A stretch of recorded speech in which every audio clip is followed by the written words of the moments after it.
Hello, my name is Hakon, and welcome back, all you fabulous fighting fantasy aficionados, for yet another episode of Playing Fighting Fantasy as we go into our second jaunt into Chasms of Malice, fighting fantasy book number 30.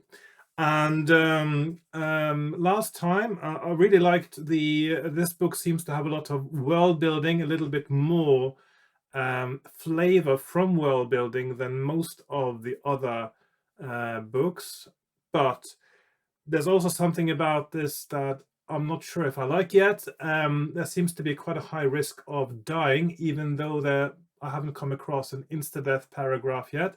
There certainly are some 50-50 chances of dying along the way, which makes it very difficult if you want to play it completely by the rules and always roll the dice, etc. But as you know, for me, the challenge of these books is not rolling the dice, because you can pick any path through a game book and abstract that down to dice rolls, which then are just random. So the puzzle and challenge of a game book for me, as you know, I've pointed this out before many times, is to find the right path. So it is possible, because of the dice roll heaviness of this book, that at some point in this episode I might just abandon the dice altogether and enjoy the narrative, the world building, the structure, the puzzle, the map, and all those things that I quite like about game books and that I prefer about game books to the actual rolling of the dice. I know some people, they really love the dice rolling, and any excuse to roll dice, they're happy. Not so much for me. Necessary evil, I think, when it comes to game books where narrative and story are so much more important, and of course things like hints, clues, and puzzles. Right, and it seems my throat is better than last time I made an episode, which means there'll be less coughing in this episode, hopefully, although there will be a lot of talking, so my mouth and throat gets dry, and then maybe I'll start coughing anyway. But yeah, I'm taking the break now, actually, from watching the speed skating single distance world championships, which is on this weekend. Very exciting for those who are into that sort of thing, like me. And I just thought I'd take a little break and a breather, because it's been some really good races. I just watched today I've been watching the men's 10,000 meter and also just the women's 1,500 meters. Very exciting stuff. Some surprising results, some amazing performances, and I'm digressing. This is something that probably nobody watching this channel is interested in hearing about. This is not a speed skating game book. This is indeed another of those game books where you are the only one who can save the world. So the usual thing in a fantasy game book, and let's get started. I'll have to change my view now to down on my desk, if I can remember the right button to push. I haven't done this very often lately, so I do actually sometimes almost forget which button to push on my keyboard, even though I only have 2 keys mapped for OBS Studio at the moment. Right, so here we are on my desk with my supplies. Don't need the mouse. I got my pen, I got my dice, and for some reason, I don't know if you noticed this last time, but this book, because the color of it is very close to a sort of a warm color temperature color cast, it is actually really difficult to get the right white balance when I'm filming this, because I have mixed lights. I have a proper daylight lamp over here, which would give the right color, but then the lamp in my ceiling is a normal warm tungsten colored light, and the mixed light is making it almost impossible to get the right white balance for this book. So it doesn't look quite right, but once you open it, it's okay. This is actually yellowed from age, and this is the correct color as it shows on the video, but the cover for some reason doesn't show correctly. So yeah, that's just the way it is. Right, so last time I had a skill of 9, a stamina of 20, and a luck of 12. I'll just keep those, because I think my low skill will not matter so much, because I will ignore the dice rolls at some point. And then I have my map, and at the moment it looks quite linear and stretched out.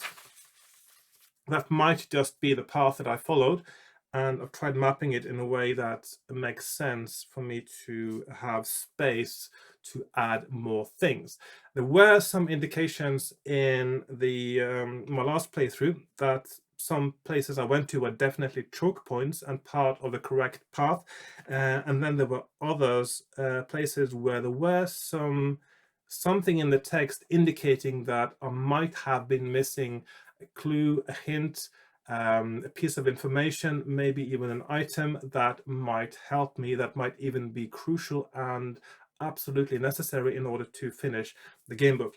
And as you know, I might ignore the dice, but there's one thing I never ignore when I'm playing game books, and that is I need to be able to find on a single playthrough every piece of information or item or code word or code or whatever it is that is necessary in order to get through the game. Even if I've seen it on the previous playthrough, if I get to a point where that information is needed and crucial, I will not pretend I have it. You can ignore the dice, but you can't ignore those things, because that means you actually followed the wrong path, which is the main puzzle. I keep repeating this, it is important, the main puzzle of a game book. And today, for the first time in a few weeks, I know some of you have missed this, I've got a nice cup of tea, because as we know, the only way you can save the world is if you prepare properly, which means you have to have a cup of tea. You simply can't save the world without it. Right, so I'll just get started and start with the introduction. Again, the background. Now there were a few minor rule changes in this one compared to your regular fighting fantasy books. Instead of a potion, you have a cat. Yes, you have a cat. Makes sense, doesn't it? So what the cat does is that it can provide you with a boost of your stat of choice, just like a potion does, exactly the same way as a potion. Single use in that case, I believe. And also it is, instead of finding provisions, although you can find provisions, the cat can also provide you with provisions. It's a slightly weird thing, and it shows that whoever wrote this book, Luke Sharp, he is obviously owned by his cat. So that's, maybe it's a cry for help, I don't know. Because lots of people who love cats, I mean, some people love cats and they know that their cats are in charge. And almost functions as, in natural history terms, as a parasite. But still, they know this. They know the cat's in charge. They know but still they love the cats. It's like sort of Stockholm syndrome, but with cats. Anyway. So yeah. So some things. So the cat's called Tabasha the Bazook. Which is a noble cat from the race of cat goddesses, and it says she will aid in your quest. You may call on her at any time to restore your initial skill or luck, but you can only call on her once for this facility, it says, so just like a potion. And you must decide before you start. So, okay. But of course, being a cat, and this is actually something I quite like, you can only call on the cat 9 times to help you. It's almost like it's sacrificing one of its symbolic lives every time you get help from it. Right. And in order to beat the main protagonists, the main antagonist, you don't want to beat the protagonist, that happens organically when you lose. You want to beat the antagonist of the story, who's, I can't remember who that is now, but in order to do that, you have to also beat the 7 Kudam of Orguz, which are named on the adventure sheet, and they are Geshrak, Gurskut, Fliankara. Actually, I haven't. My writing is horrible there. So Barka, Grifka, Churka, and Kachrak. So I still haven't seen any of them. So yeah. Right. Let's just go with a background here. And here it actually starts with a bit of world building, which I quite like. So this is happening in the land. I'm just going to do this a little bit, sort of skim through it a little bit. So happens in Gorak, which is a minor kingdom situated between the rivers Dart and Daga. And Gorak was founded by Tancred the Magnificent, who will be mentioned, I think, at some point in the text as well, after his adventures with his brother Orguz in the Dark Chasms. And of course, the Chasms of Malice of the title, are where the main part of the adventure takes place. The kingdom was to be the gateway between the area of Kul and the caverns, chasms, and tunnels of the Gadon people. Gorak has been without a monarch for many years and has been governed by the Lord's Ridermark. Gadon, the denizens of the chasms, also known as the Field Brethren, are originally from southwest Kul. They migrated to the deep chasms for no known reason, although some authorities claim religious persecution. So here's a bit of flavor and world building again that is potentially not necessary for the story and the puzzle of the game, but they add that bit of flavor, which and differently from basically all the other fighting fantasy titles up to this point, the flavor is not there entirely to support the narrative, but is something that isn't technically needed for it, and that is proper world building in my view. They created their own culture, and they began to give birth to blind babies soon after constructing their complex system of tunnels. Their other senses were greatly enhanced, and they became masters of the dark.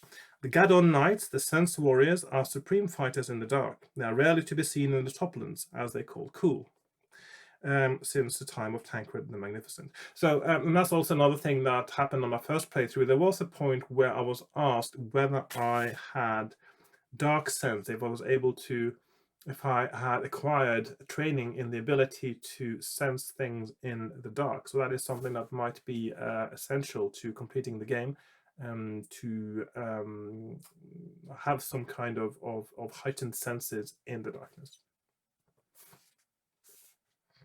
Let's see. And that is from this information from the Treatise on the Kingdoms of Southwest Kul by Ignatius Pomfret. And then there's another quote here from another text, part of the world building again. In that year did we halt the malice that was afflicting our kingdom.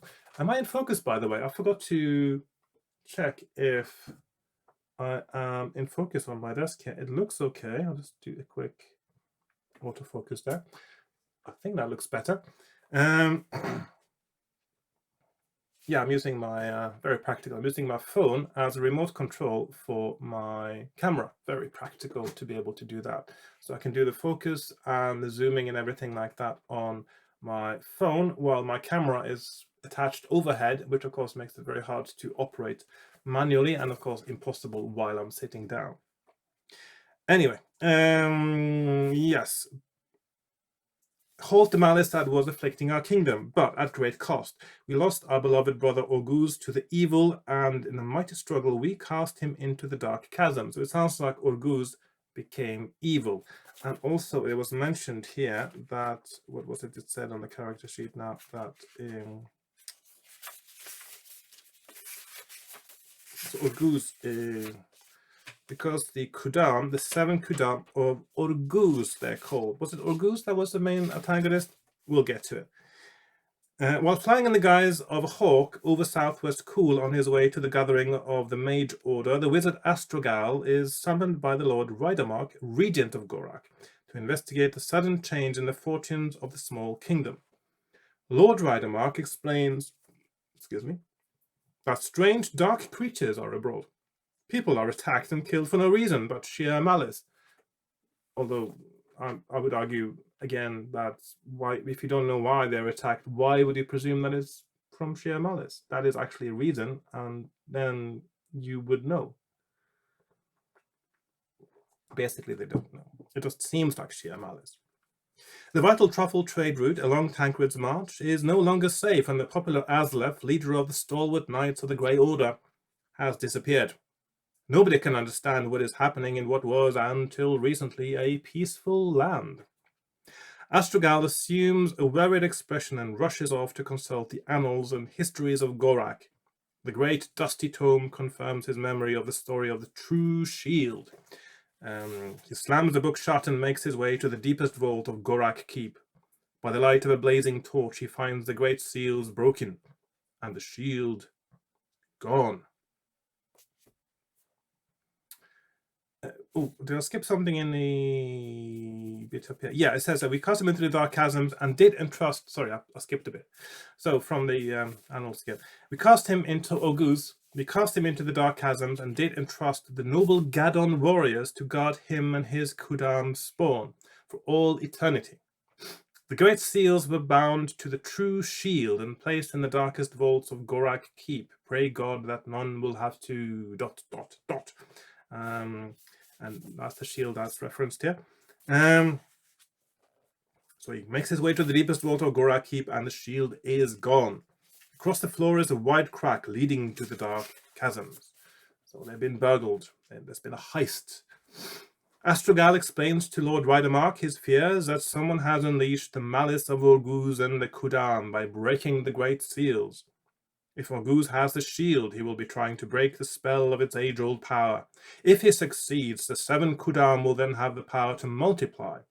First there will be 49, then 2,401, then 5,764,801, until they become uncountable hordes. Although I would have thought that 5,764,801 would already be an uncountable horde to pretty much anyone. And Orguz becomes invulnerable.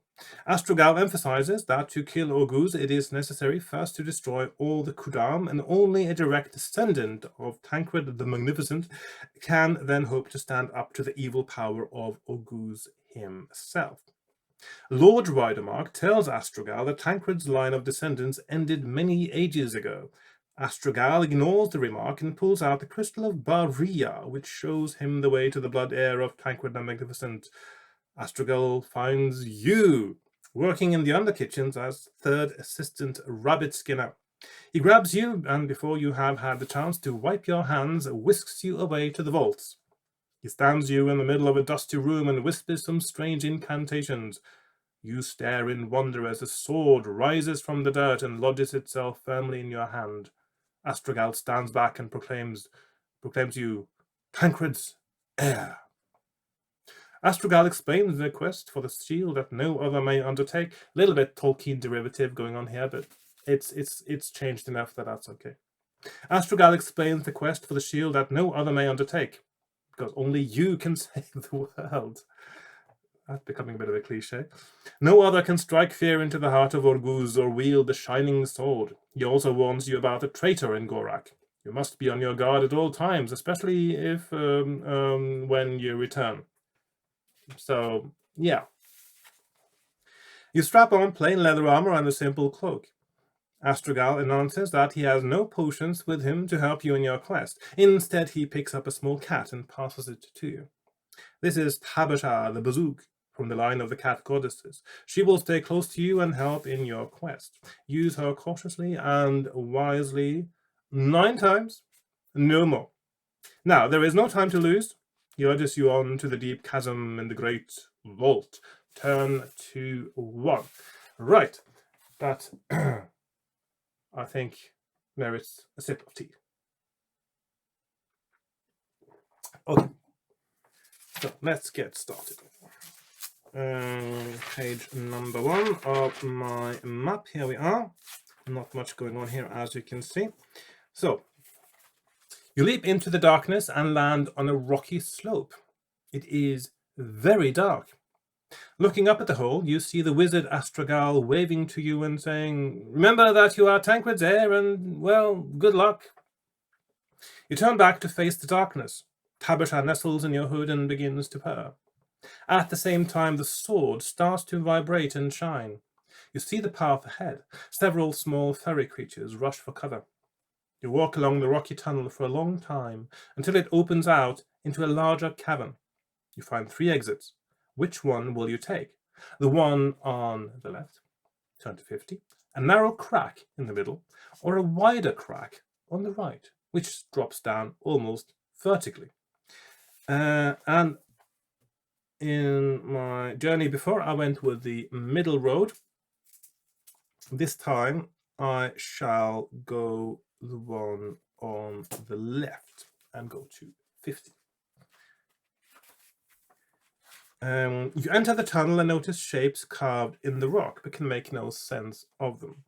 You understand the vulgar runes, i.e. letters of a mysterious ancient alphabet, but these patterns are merely raised circles and squares, set in blocks. You travel down the sloping path. Actually, you do learn, there's a later point where you do learn how this symbol language works. You travel down the sloping path, which eventually ends in the larger tunnel that has 2 deep ruts worn along its visible length. You guess that many cars used this route in years gone by. Do you choose to turn left along the tunnel or to go right? So let's see.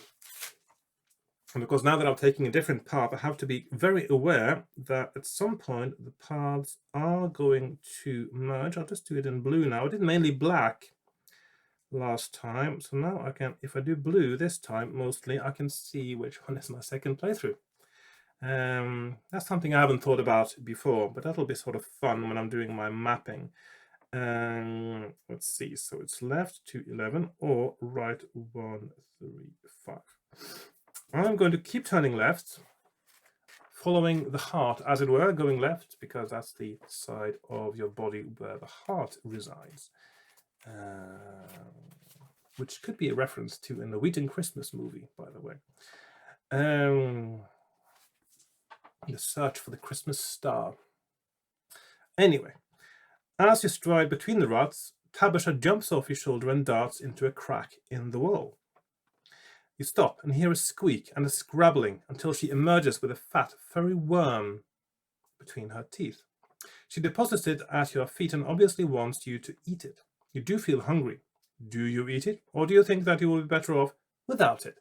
It looks a bit dodgy, doesn't it? But Tabasha is a cat goddess, and she is the goddess of provisions and restoring your stats. You would think that she knew what she was doing. Although, as I did point out early on, it is a known fact that a cat does want to kill you. So I just want to, it's just a convenient thing not to just yet. Shall we eat or not? I'm just going to keep moving this on the left here because there won't be anything further below this point in my mapping, just to use the space possibly effectively. 37, eat, 169, not. I'm going to eat it because I think Tabasha knows best. You grab the wriggling worm, close your eyes and bite. You are surprised at the wonderful taste. Add 1 stamina point. Although at this point there is absolutely no way you could have lost stamina. Unless you can get to this point via somewhere else. Or, which indicates to me, by the way, that if you turn right, there is a chance for you to lose stamina.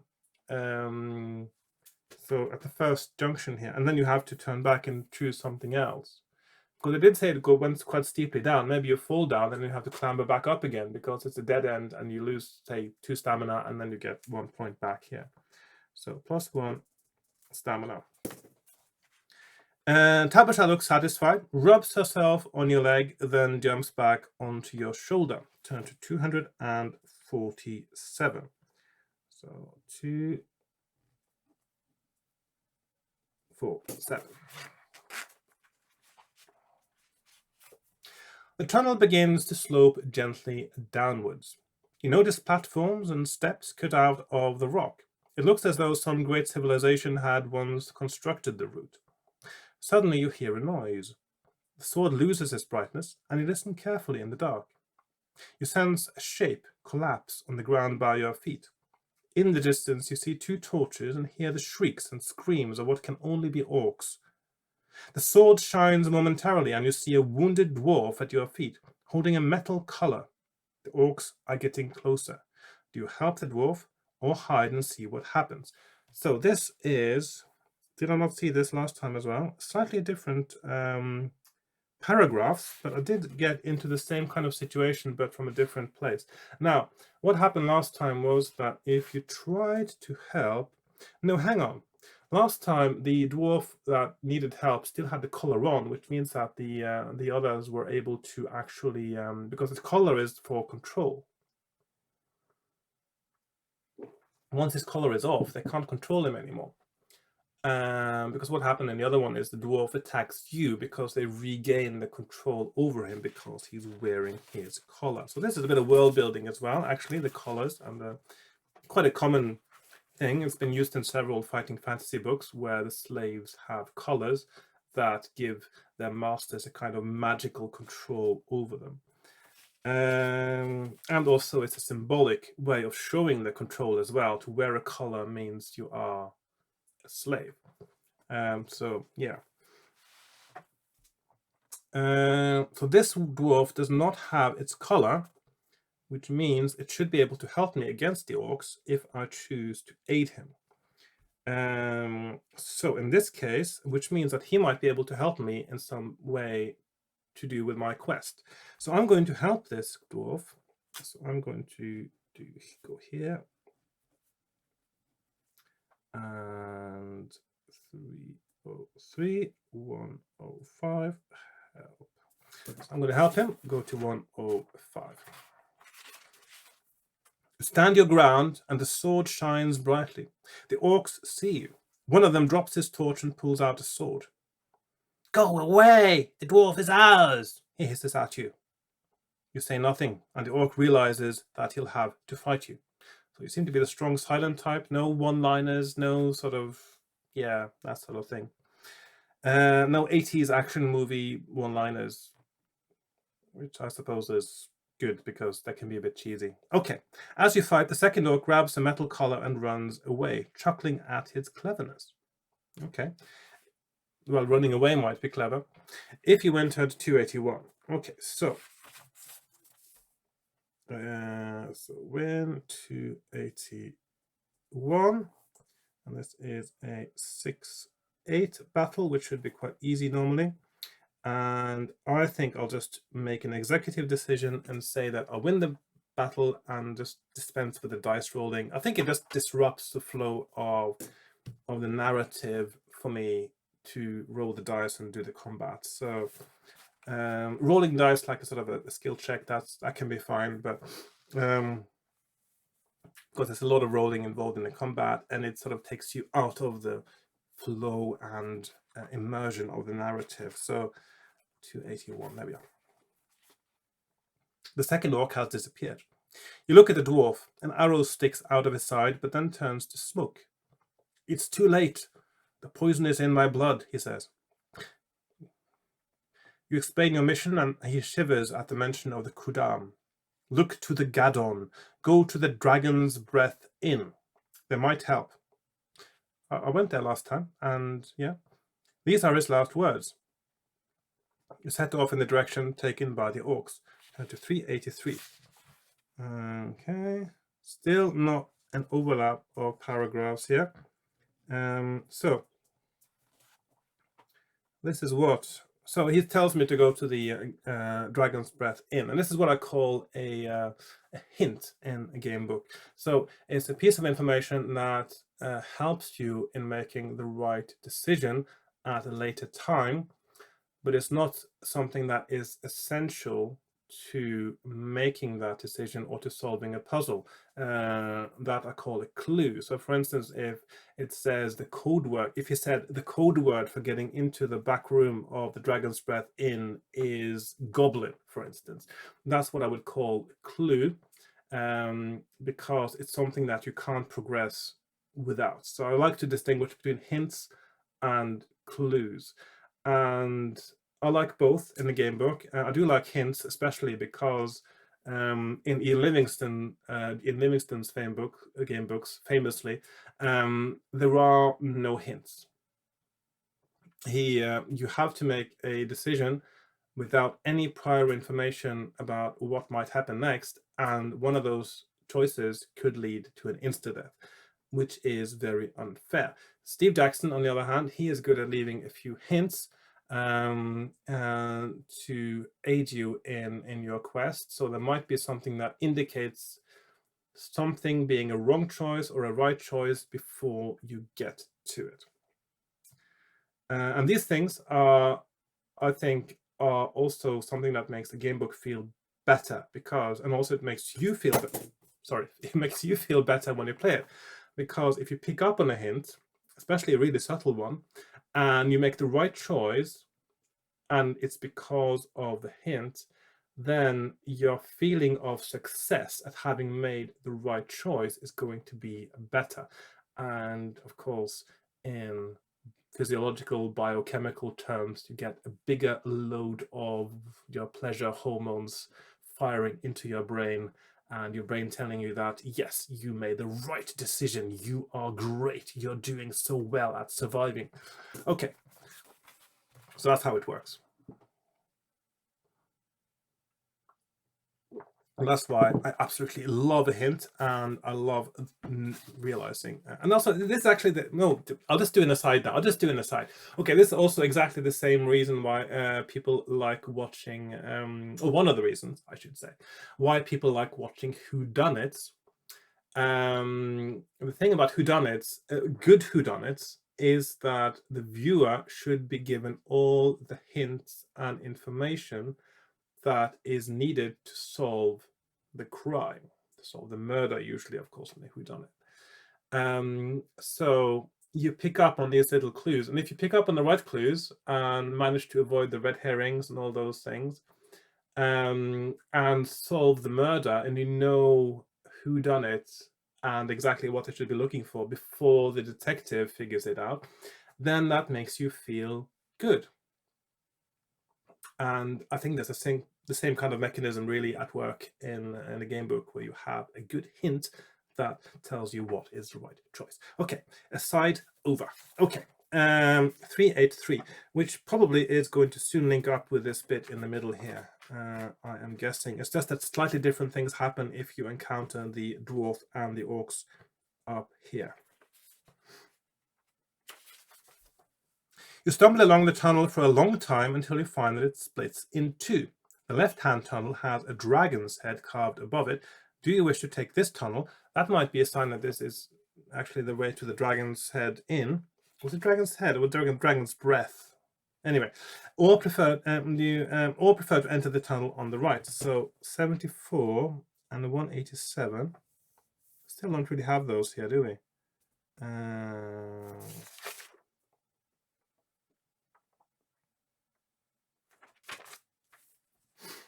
But it was the dragon's breath in, wasn't it? I did find that last time. That is much further along, because I don't make a note on my map saying dragon's breath in. Let's see. I'll just put, just to make a note of these things so I know what to refer back to. So dragon's breath in. So there's a hint. I'll just put a hint here in 281. I'll just put that on my map.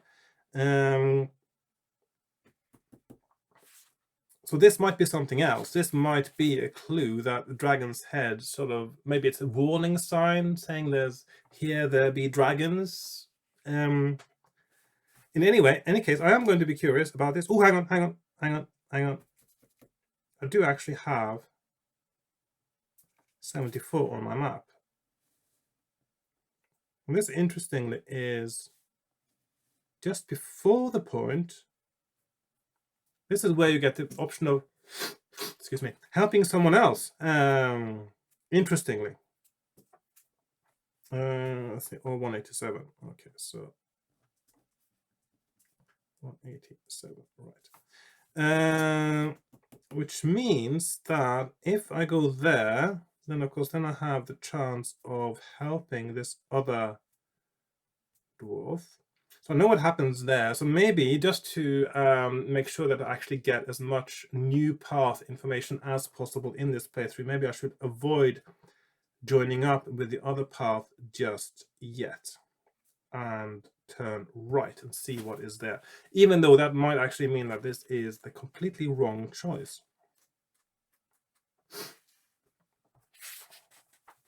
You find yourself walking along a tunnel that has iron bars on either side and unrecognizable shapes inside the cages. Suddenly, one of the shapes crashes against the bars, and you see a hideously deformed face beneath a torn cloak. The creature could once have been a dwarf, but is now very thin and wears a metal collar. Just then, more dwarfs appear and stretch out to grab you. They have no weapons, but all seem to have long, sharp fingernails. You rush through the clutching, scratching hands. Test your luck. If you are unlucky, you have been badly cut. Deduct 2 stamina points. So, as a luck, let's see, -2 stamina. You make it, if you are lucky, you make it past the cages with a few small scratches. You carry on as the poor creatures scream and wail behind you and eventually come to a steep slope. Turn to 302. Okay.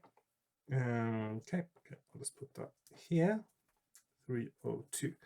Okay, so that's still some part of the world building going on here. There's something, these dwarves are obviously no longer useful for working as slaves, presumably. So, yeah, 302.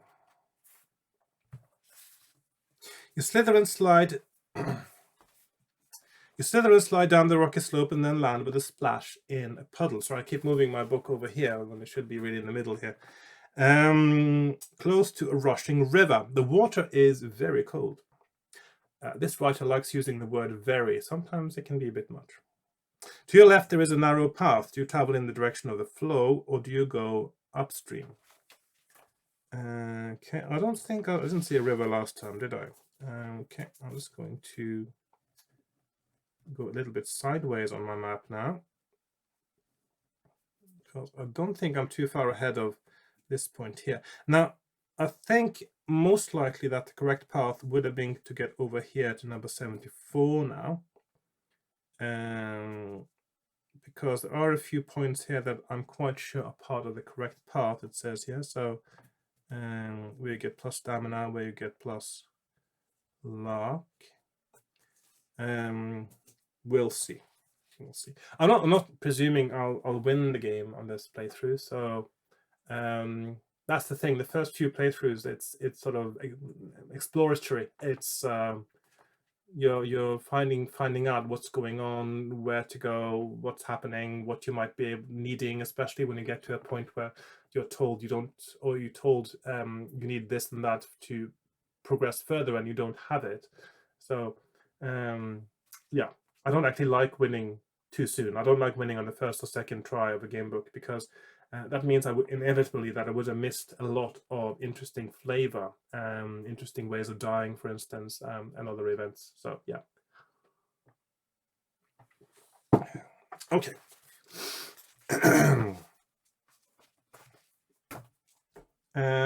So 2, 2, 3, or 1, 4, 5. So it's downstream or upstream, really. So down, yeah, up. I'm going to go upstream. See what happens there. Perhaps what happens upstream stays upstream. You don't know. As you walk by the river, the path gets narrower and you have to wade in the water. Your feet begin to get numb. Across the river, by the light of the sword, you can see a crack in the wall, and you know that you must wade across. You plunge into the freezing water and Tabitha jumps up onto your head. The water reaches your waist, but when you get to the other side, you can hardly move your legs. If you have any fuel, you can use it now to warm up. Deduct 1 point from the fuel box. That's not a rule now. You have fuel, and of course when you use fuel, you get more stamina worth out of your meals as well. So that's quite an interesting mechanic, a little bit more complex than the usual provisions, and also in this case fuel also for a different purpose too. Did I start with fuel at all? Not that it really matters, because I'm going to ignore the stats now. Really, I'm going to ignore the stats. Let's see, fuel. Where does it say fuel? Stamina, provisions, and fuel. Okay. You start with 5 provisions, actually. I missed that last time I was playing. Okay. What about fuel? Yeah, you don't have any fuel when you start. You just have to find it along the way. Okay, so I don't have any fuel. And I go to, so that's again an indication that I am on the wrong path here. So -4 stamina. Let's see, fuel, question mark. And go to 253. Still not on my present map. 253. Okay.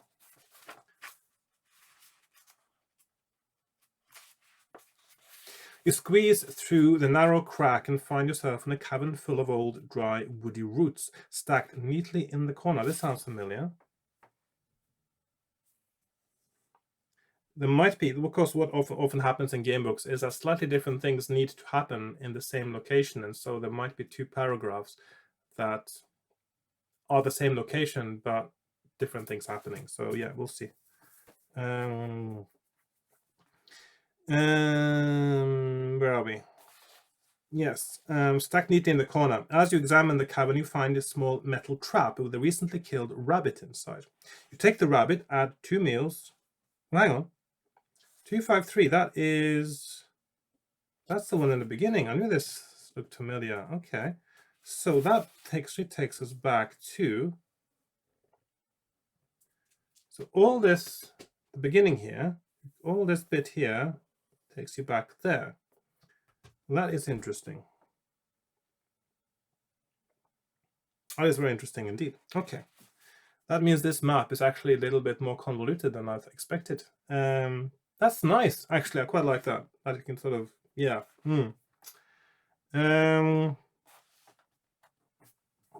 So here is +2 meals, and +2 fuel. So there doesn't seem to be anything on this path that is particularly useful apart from the hint about the Dragon's Breath Inn, which is something you actually are very likely to do anyway. So it is possible this is just an unnecessary part of the path, and the best path to follow is just go straight 253 in the beginning. Yeah.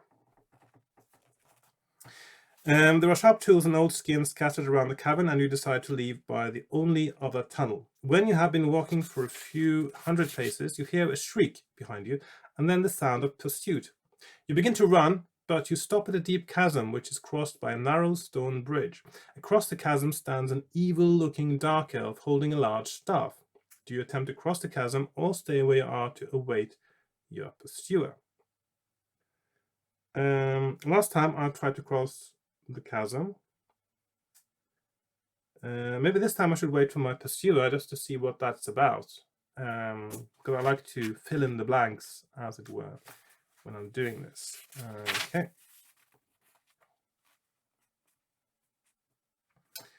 You stand and wait. The running noise gets louder and is accompanied by deep growling. You clasp your sword in anticipation when suddenly a little creature with very large feet rushes into your knees. It looks up at you. Its tiny eyes widen and it curls up into an armored ball and rolls into the darkness. You turn around to face the dark elf, who hits you across the head. Turn to 1, 2, 3. This is different. This is very different. 1, 2, 3. 1, 2, 3. So at the moment, that sounds like a very bad idea. You never know. You wake up in the back of a creaking cart, trussed up and with a dwarf's foot sticking in your face. Ooh, smelly. Oh. You look around and see 4 other bundles in the cart. 2 orcs sit at the front, arguing and occasionally scratching at each other. Behind the cart, you can just see a group of exhausted trolls trying to keep up. You also see your sword stuck in a barrel near the orcs. As you stare, the sword begins to vibrate and moves out of the barrel towards you. Do you want to attempt an escape now, or wait and prepare yourself? Okay. I am going to wait and prepare myself, I think, not just jump at it right away. So 4 or 280. So escape or wait. Soon the chill darkness turns to glowing red, and there is a hot smell in the air. The cart stops, and you can hear it cracking and hissing. You are pulled out of the cart and see a stream of lava in front of you. There are 2 rows of 3 square blocks of stone raised above the lava. The trolls begin to measure up their position and to chant like Gorak schoolchildren. Block on the right, 1 across left, 1 diagonal left. Block on the right, 1 across left, 1 diagonal left. Block on the right, 1 across left, 1 diagonal left. They take you across and you memorize the chant in case you come back this way. Turn 2, 3, 7, 1. That is interesting. So this is, again, a potential hint at something. Could even be a clue, actually. It might, but most likely as a hint, something that you don't need, but that will make your choice easier. So, so the hints, let's see, 280. So let's put that in the margin there. 280 hint. So block on the right.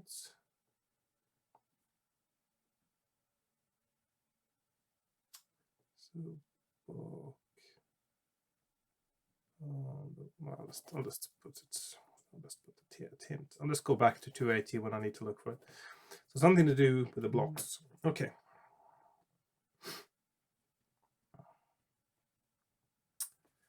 Right, 371.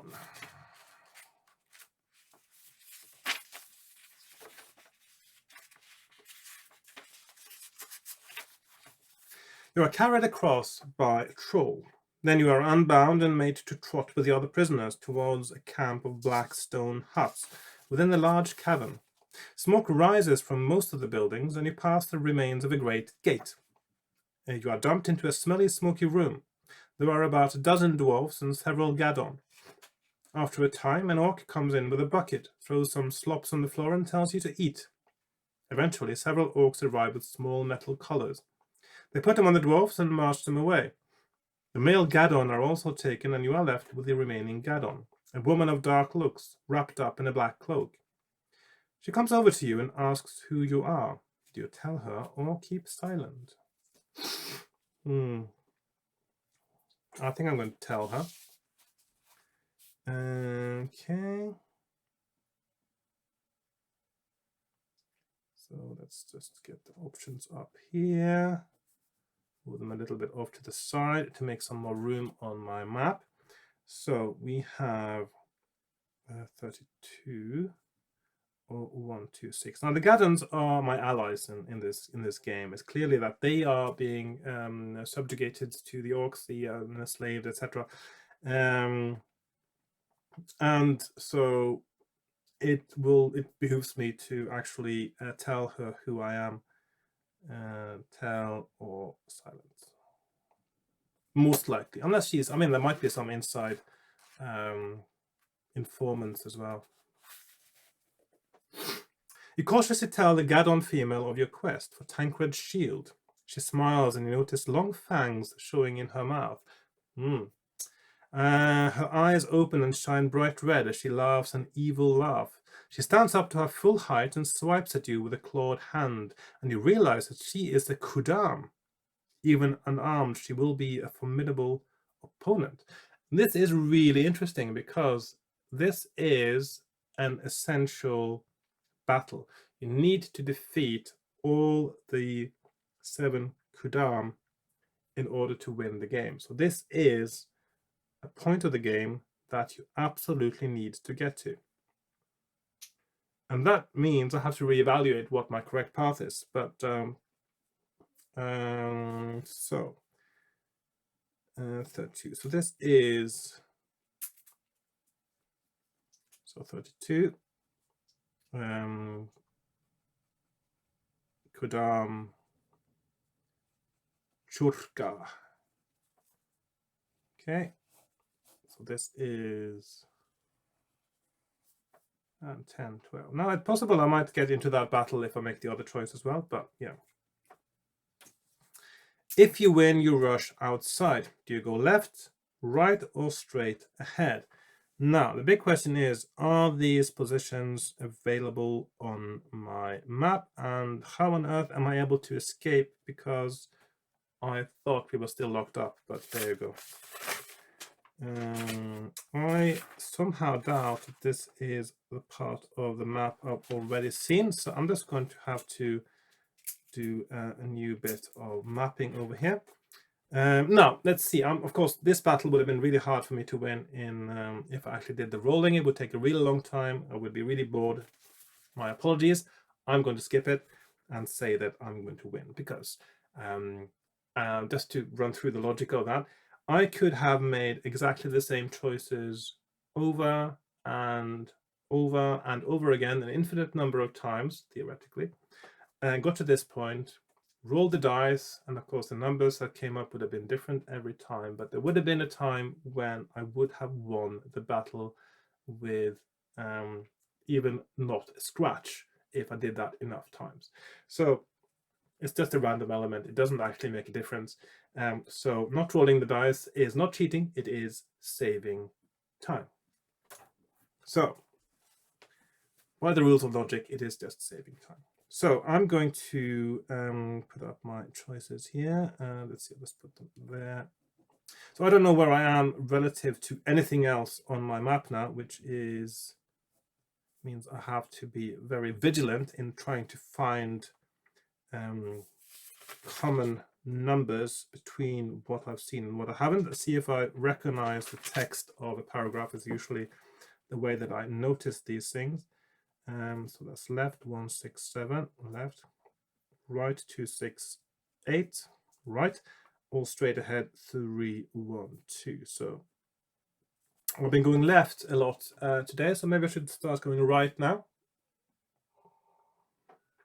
268.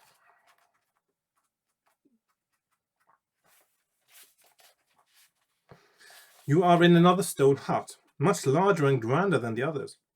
You open a metal door, and on your right, to find a room full of weapons. An orc is cleaning a spear in front of you.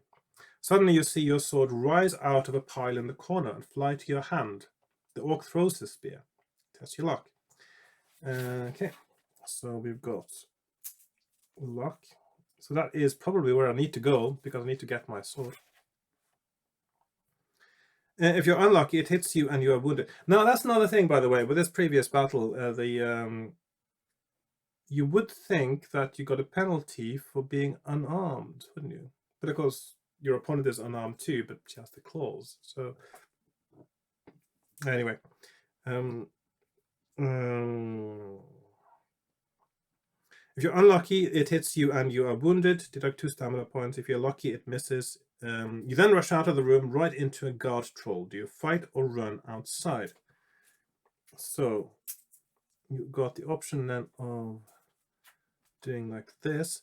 Now, interesting in this book, because that's usually not the case, the luck results are also usually resolved in the same paragraph where you get the prompt to do a luck roll.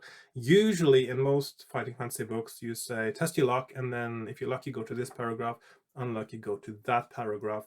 And this one is usually resolved in the same paragraph, which actually makes it a little bit harder to map and put on all the details of the events if you want to do that in your mapping, but it requires a little bit more space in your mapping. Anyway, so troll, fight or not. So okay,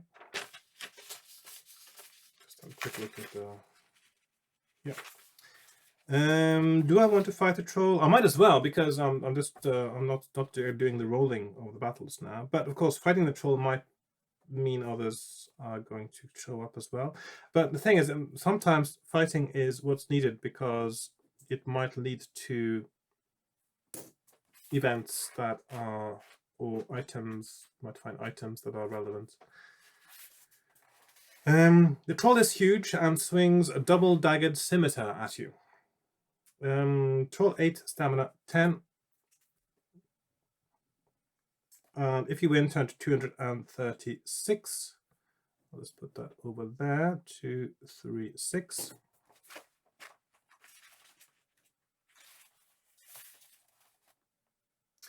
You stay in the shadows. You are amazed at the lack of guards and have no problem in slipping over the perimeter wall.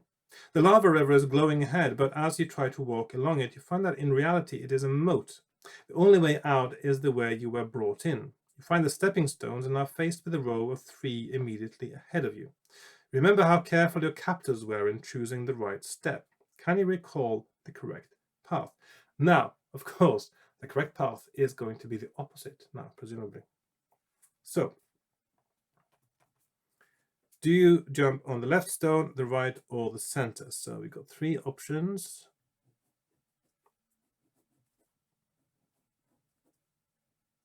There's going to be 3 of these. So 206, 319, or 85. So left, right, center. Now I just need to go and check my 280 to find the clue there, the hint really. So block on the right. So let's say it's 3 times. So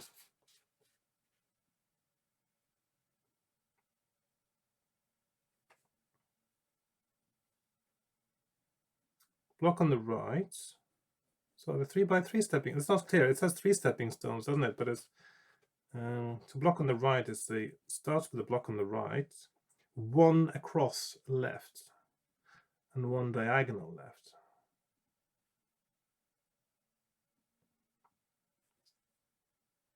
What does 1 across left mean?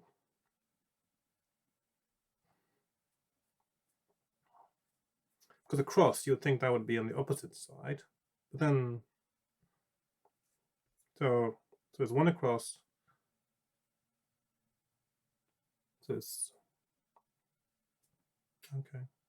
So you're going left and diagonal left. So basically going like that, and then you have to do the opposite. So that means you would think then you would start on the right and then go diagonal across right and then on the right. Yeah,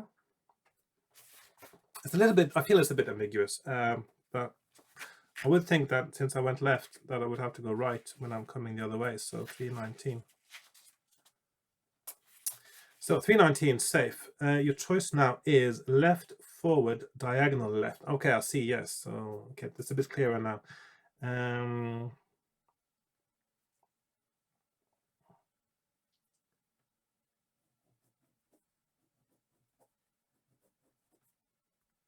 Okay.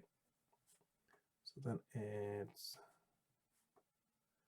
left, forward, or diagonal left, 54. So, and the second one was across left, wasn't it?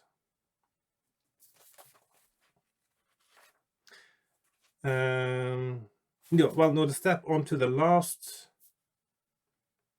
one was diagonally left, but I suppose diagonally left from the other direction is still diagonally left. So so as diagonally left is the one that I have to take. So 54.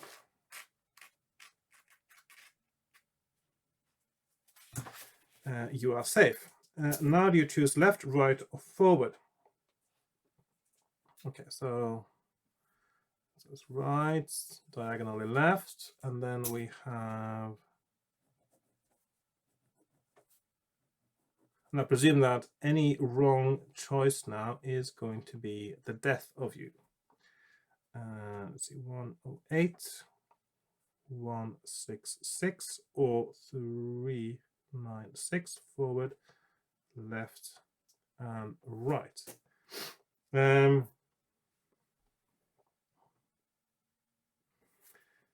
the first one was across, wasn't it? So let's see, let's just double check now what it says now in 280, just to be sure. Of course, your character has memorized this, even if I hadn't. So it starts with block on the right. One across left, one diagonal left. So one across left actually means like this. So that means that now I have to also go one step to the left, coming from the other direction, so that I step onto what would be the right stone from the other direction. So I should be left should now be the correct stone to step on. You choose correctly. You step forward and find yourself safely across the lava river. So that's that one. Looking back, you see a horde of orcs in the red glow. You begin to run, weaving from side to side as black arrows drop all around you. You run fast until you are exhausted and stop for a moment behind a large boulder. Deduct 2 stamina points. And see, -2 stamina. Just then you see a small hole big enough for you to crawl in and hide. Do you go to ground or carry on running? Okay. That's a bit risky though, because there's a small hole. There might be something else in it.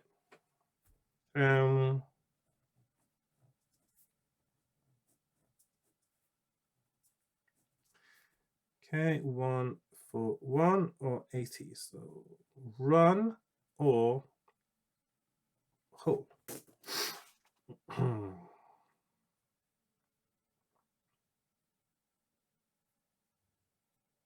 I'm going to try hiding. I'm a bit curious to see what that works out as. And bear in mind, of course, your person, the character in this book is, you are third assistant rabbit skinner. You're probably not the bravest person to start with, are you? So your instinct might be to hide. And that might come with consequences. Let's find out. You crawl into the hole and edge along in the dark until you come to a small tunnel heading down. Suddenly you begin to slip and fall head first into a flooded tunnel. It is too narrow to turn around, so you must work your way through as fast as possible to find some air. You notice that Tabitha is not struggling, but seems to have found a small air pocket in your cloak. Test your luck. If you're unlucky, you haven't enough air in your lungs to make it. Your quest ends here. If you are lucky, then the tunnel opens out and you rise up to take a breath of damp air. However, you have lost all your provisions. So go to 296. So 296. So here we have, let's see, luck, and then it is minus all provisions. Why? This happens in other fighting fantasy books too. Why don't you bring provisions that are not spoiled by water? Seriously, most food would not be spoiled by water. The nutritional content would still remain exactly the same. It might get a little bit soggy. You might get, you have your biscuits, you get water on them, you can still eat them. So yeah, it's a bit somehow that sort of rule, that sort of event in the game book where you cross water and your provisions are ruined. I believe there's the same kind of thing going on in Forest of Doom, I think, if you cross the river in the wrong place. Yeah. Right. 296. I'm going to ignore the luck rolls as well, while I'm at it. Same difference, isn't it? It's, you can abstract it down to the dice rolls and you can do the same path over and over again, saving time, not cheating. Yes. You come out of the water. When you look down at your hands, you see that they are covered in black, wriggling leeches. They're also all over your face. You pick them off, but they make you feel weaker and weaker. Deduct 4 stamina points. Stamina -4. So it doesn't sound like this was a very good choice, so probably running might have been better. You realize that the leeches are poisoned. Tabitha has stopped licking herself and stands in front of you. You know that you are about to lose consciousness. Deduct 1 skill point. Skill -1. Do you will Tabitha to help you? Mark 1 used on the adventure sheet and turn to 336, or do you prefer to lie down and get some more rest? In this case, it sounds like getting rest when you're poisoned isn't necessarily the best option. What does it mean helping you in this case? Does it mean to, yeah? 17 rest or 336 get? I'll just do the get help thing because I'm just curious to see what that says now. 336.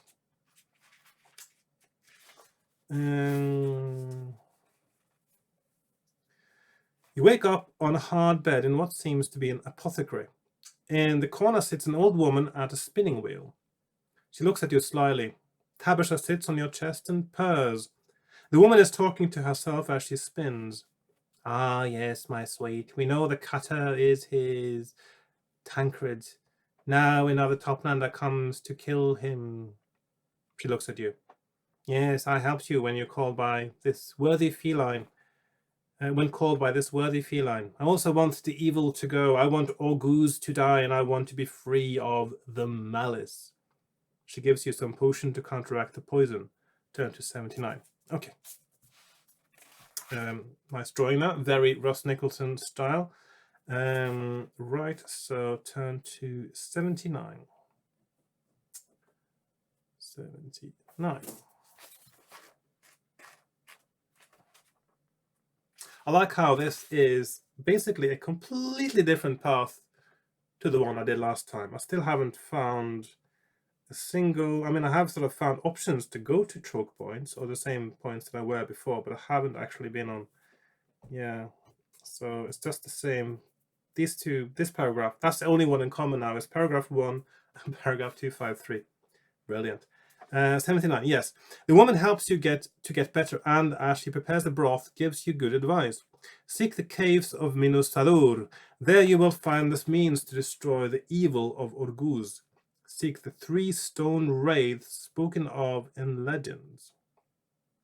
Well, this is the clue that I didn't get last time, but I still managed to make the right choice.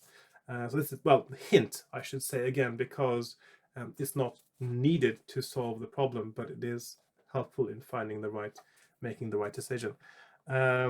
So 79, there's again a hint. So the stone wraiths, I found those last time, and it says here that one that always tells the truth, one that always tells a lie, and one that always tells truth followed by a lie followed by a truth.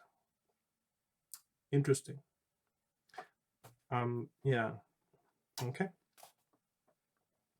These are the guardians of the caves where the heart flame burns. Temper your sword there. You cannot hope to strike at the evil one without killing all his 7 servants.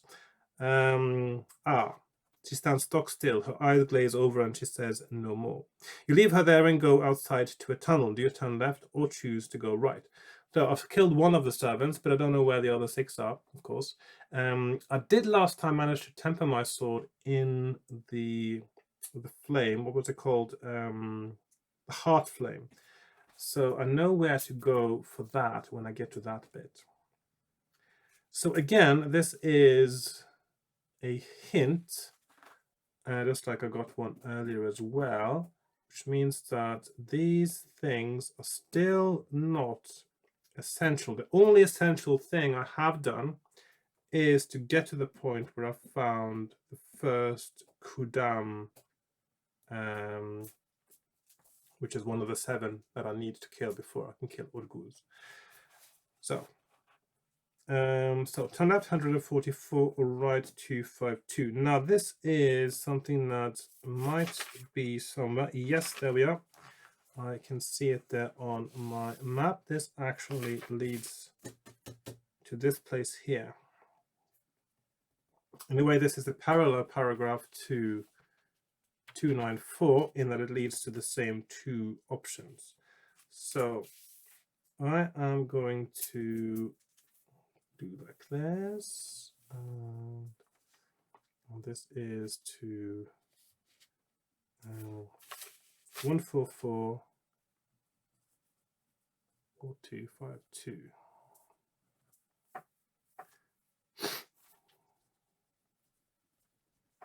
Okay, so first page done.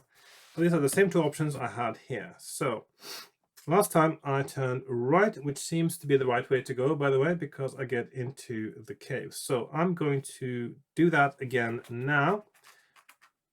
I'm presuming that going left is then going to be wrong. So 252. So this is where we get to very quickly now to the race where he talked about. So you walk along the tunnel for a long time. Suddenly Tabasha jumps off your shoulder and begins to scratch at the side of the tunnel. You look carefully and find a narrow crack into which you jam the tip of the sword. The crack widens until suddenly a door swings open. In front of you stand 3 stone figures, each by the side of an open door. You can think of nothing else but to ask each in turn if their door leads to the caves of Minos Sadur. The first figure proclaims excuse me, that the third figure shows the true way. The second figure proclaims that the first figure shows the true way, and the third figure is silent.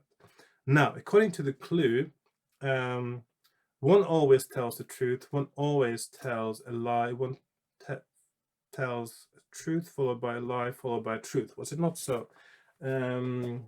Just double check now. So one always tells the truth, one always tells a lie, and one that always tells the truth followed by a lie followed by a truth. So, for instance, if you presume that the first wraith is telling the truth, what did the first one say? The first says the third one shows the true way. Okay, so if he tells the truth, then that is true. If someone always tells the truth, then the second one is either the one that tells the truth, a lie and a truth, or a lie.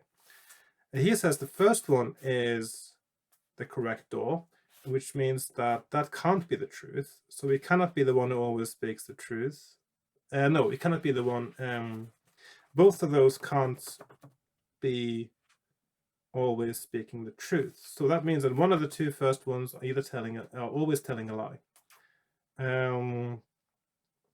So if he is the one who tells a lie, then the third door is still the correct one.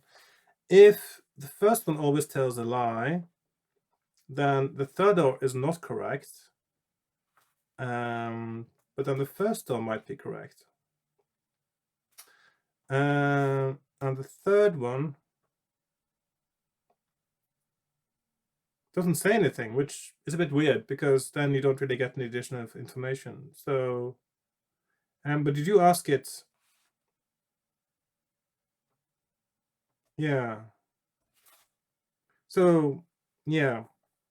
So it actually isn't 100%. I don't feel it's not 100% clear if you use the clue which one door is correct. But of course, last time I just sort of figured it must be the third one, and I went with that. So, and I'll just keep doing that. So I know which door is the right one now. So, but I feel that's the clue isn't sufficient, is it? Unless I've missed something in my reasoning. Anyway, so 173.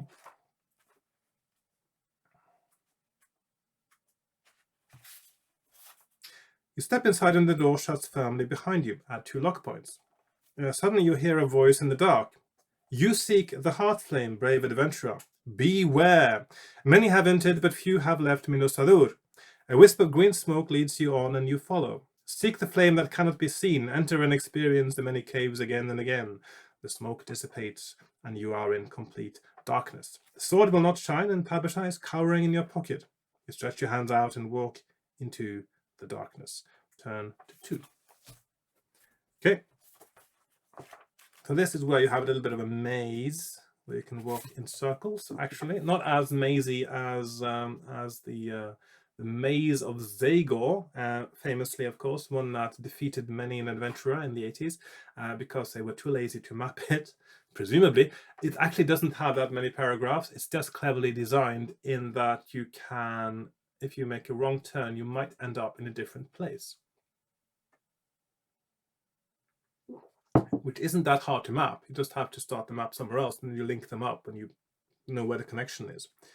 Anyway, it's quite clever, actually, how to make a really complicated maze in a very simple, compact way. Very clever design. Right. So, the place I'm looking for is up here at number 61. I don't know if there's anything else in this maze that I need to find. Probably not. So I am going to let's see, what's it? Yeah, you feel around the cave and find 2 metal doors. One marked with a familiar northwest rune, the other marked northeast. Why are these runes familiar? I don't know, because I don't know anything about. I don't know how do I know that? I don't know. You search around but find nothing else in the cave. Do you go through the northwest or northeast? So I'm going to go northeast, 359. I'm just going to go straight for the heart flame now, without any dallying. You enter the cave and touch some patterns on the wall. They have no meaning for you. You look for the exits. In the floor is a trapdoor, 10-227. Let's see, 227.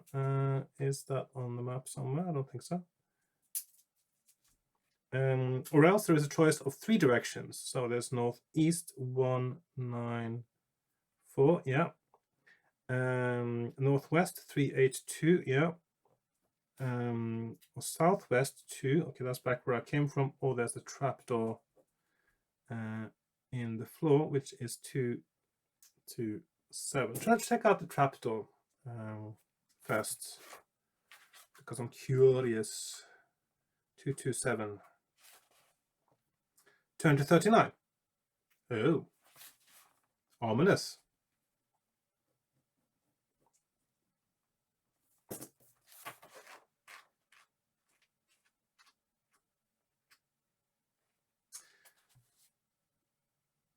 You are in a cave which gives off an intense bright light from an unknown source. The intensity increases until it is unbearable and you cannot move. All thoughts and remembrances of the previous caves fly from your mind. Deduct 1 skill point. Feel that you have just entered Minosadur, turn to 2. Okay, that is quite a quirky one. So there are actually, last time I must have been really lucky not to bump into too many of these things. So -1 skill, and then you actually go back to 2. Okay, so I'm going to skip that completely. So I'm going to go to 194 instead of going down the trapdoor, which is, I'll just put that in here as a wrong. The 39 obviously is a kind of sort of catch-all for, that's why there was, you go to that paragraph, you go to another one. 39 is the catch-all paragraph for having gone into one of the traps and you lose skill and then you have to go back to the beginning. So that is quite devious and quite a nice design feature, I think, of a dangerous maze.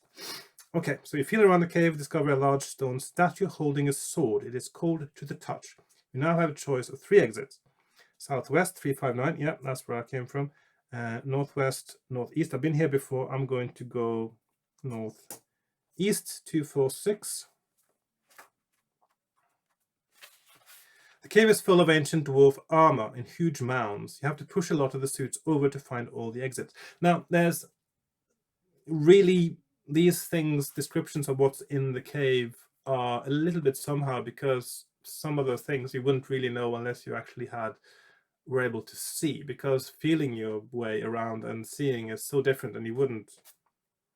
How would you know it's full of ancient dwarf armor, for instance, in the dark? You would feel that there's armor. You wouldn't know if it was dwarf armor. You wouldn't know they were ancient. So yeah, it doesn't make any sense. I know it's trying to add flavor to what otherwise would be a completely featureless and boring thing with all the black, but they could have done it in other ways. They could have been describing the texture of the floor, smells, the shape of a room if you have to feel your way around, that sort of thing. But describing what actually is in the room that you cannot see makes no sense to me. I know it's done to reduce the monotony and sort of give you a little bit of a sort of a hook to hang the room on, as it were, to remember it. But there should be there are other ways of doing that would work better. I think it could be sounds as well, like something scurrying in one room, or you can hear something that's, yeah. In any case, I'm going to go to northwest to 200. You are in an empty cave. How do you know again? Beneath your feet, you find a metal trapdoor. Do you go through this? Turn to 61. This is the trapdoor I do want to go through. So I'm going to go down to that 61. The trapdoor shuts behind you, and in the pitch darkness you can feel steps leading down. As you climb down, you can feel a strange warmth, as though you were getting nearer to an invisible flame. Ooh, that's exactly what I want. We are on, just have to check the timing now, 1 hour, 20 minutes of recording time. Okay. As you climb down, you can feel the strange warmth, as though you're just getting nearer to an invisible flame. Excuse me.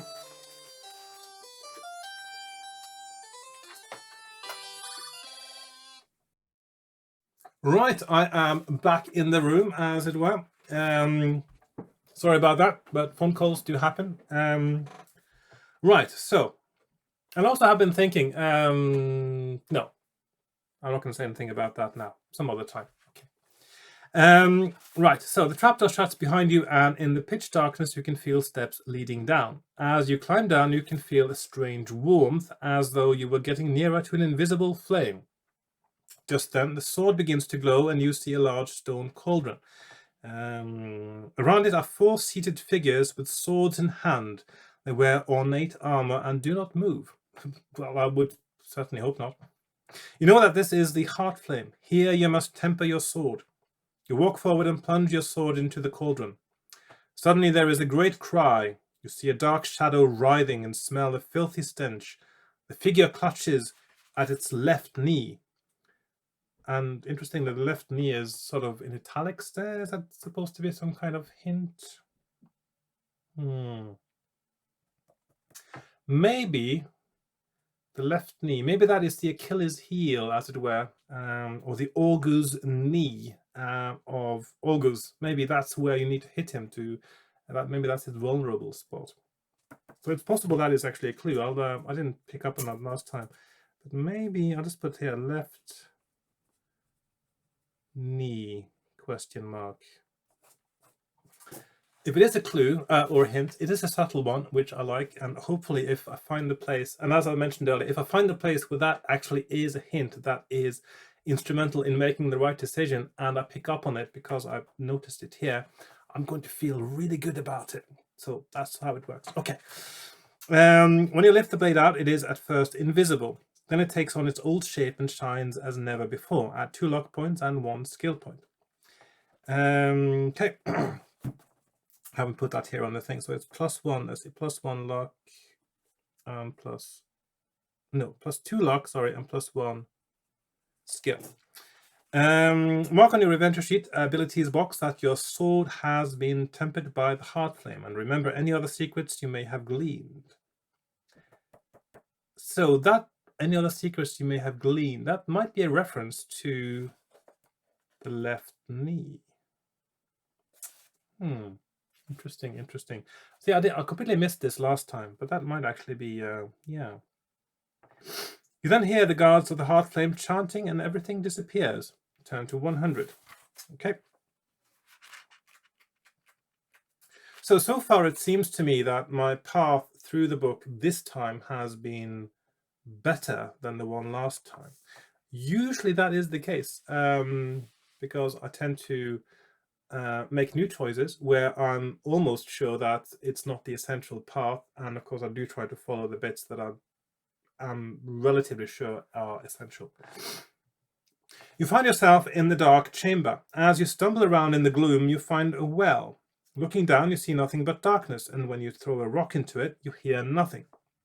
You walk around the well and find a rope attached to the inside. There seems to be no other way out of the chamber. Just then you see a small leather purse. Opening it, you find that it contains a silver coin. You choose to throw the coin into the well, or will you leave the purse and climb down the rope? So last time I threw the coin in, and that was actually the wrong choice. So in this case, I'm going to leave the purse and climb down the rope. 215. You grab the rope and climb down, hand over hand. There are a few footholds and your arms get very tired. Although, if you climb a rope correctly, you use the rope as a foothold. You're actually not using your arms at all to climb down. You're only using your arms to support yourself and hold on, and basically using your core rather than your arms, actually. And then you move your legs down, and then you leave the rope up a bit, and then you do the legs again. It's a technique thing, so you're not really supposed to use the arms when you're climbing ropes. It's hard to do it correctly, but it is possible, and that is how you do it. So you're basically letting the you're sort of circling. I think you sort of try to sort of get the rope around your legs, and then you pinch it between your feet, and then you can sort of let it slide a little bit, and just holding your arms just to make sure you hold back, and so it doesn't slide too far. Anyway, oh, bit of mucus at the back of my nose there. Sorry about that. Okay. I need to blow my nose. No, I think I'll be fine. Okay. Suddenly you feel a draft and see a hole on the left and a similar hole on the right. You think you can swing to either side. Which do you choose? The hole on the left or the one on the right? Last time I went with the one on the left. There was a battle, and the one on the right is not the one I did. Now, there were a few negative things happening on the left. I'm going to go to the right this time. See if that is better. You swing to the right, the rope breaks as you land, and you scramble up into the darkness. When you look around, you see two red dots in the distance. They are getting nearer and are accompanied by a strange buzzing sound. Do you attack, or do you wish to leap back to the other shaft? Okay, so we have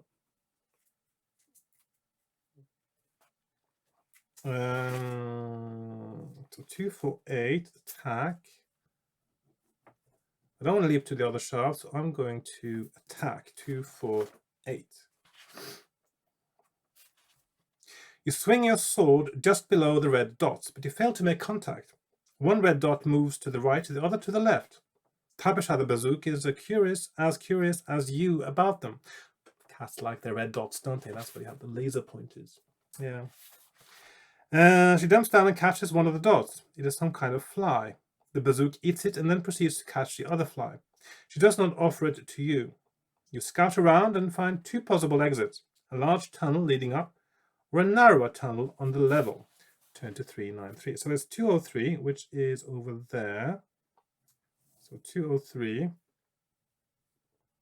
or 393.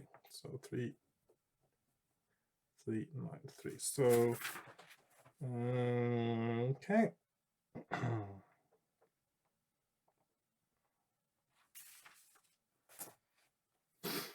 203 is the one I went last time, because that's where you get if you go the other way. And of course, I still don't know for sure what is the correct path here, but of course, clearly, well, not clearly, but yeah, most clearly, really, turning right here is the right choice. You don't really get any huge benefits from going the other way. So I'm going to circle that. I'm going to try the other direction just to eliminate, or maybe find out this is the correct path now, at 393. And the other way seems good, but I don't know for sure. So there we go. The tunnel begins to break up. Maybe I should move 393 on the other page, actually, because of the other option being on the other page now. I might get some crossovers here. This is where I actually had blue the last time on my playthrough, so I'm going to switch to black now, just to distinguish my playthroughs again. 393 there. The tunnel begins to break up. First there are small rocks to climb over, then large boulders, until it becomes very difficult to make any headway. As you climb up and down, you come to a mass of tree roots interweaved throughout the rest of the tunnel. You try to cut your way past, but each blow causes the roots to ooze sap, which then congeals and quickly forms another root. That's like magical trees. You examine the roots carefully and see the 3 distinct areas through which you might crawl. You choose to head upwards or downwards. Would you prefer to go to the left? So, none of these options available in the other paths that I've been to. Let's see if I can. So maybe these roots are indeed some of the roots of all evil. It could be. Right, so we have upwards 237, 237, up 255, down, or left 12, which now ended up on the right of my map.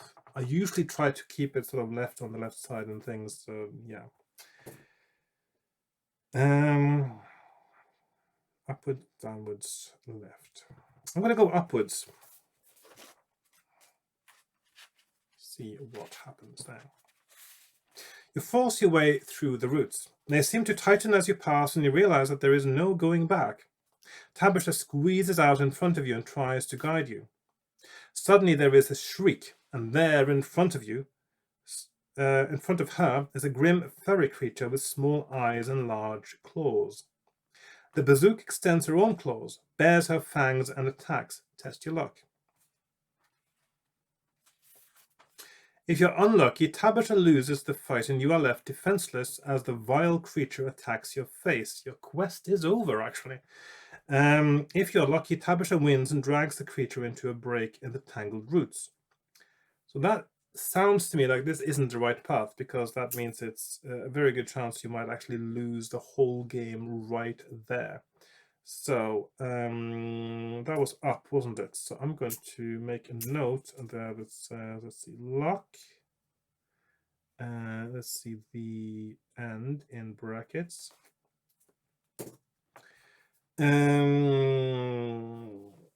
You continue until the roots open out into a space beneath a vast, hollow wooden shaft.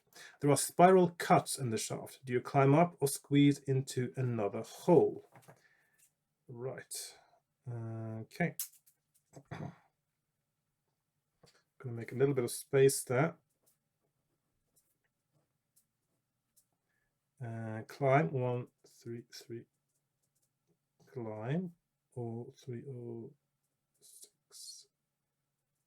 I'm going to climb while I'm on the way up, just to see what is there. I'm not supposed to go too far up, probably, but let's see what happens. You climb up the spiral shafts until you come to a chamber hacked out of wood.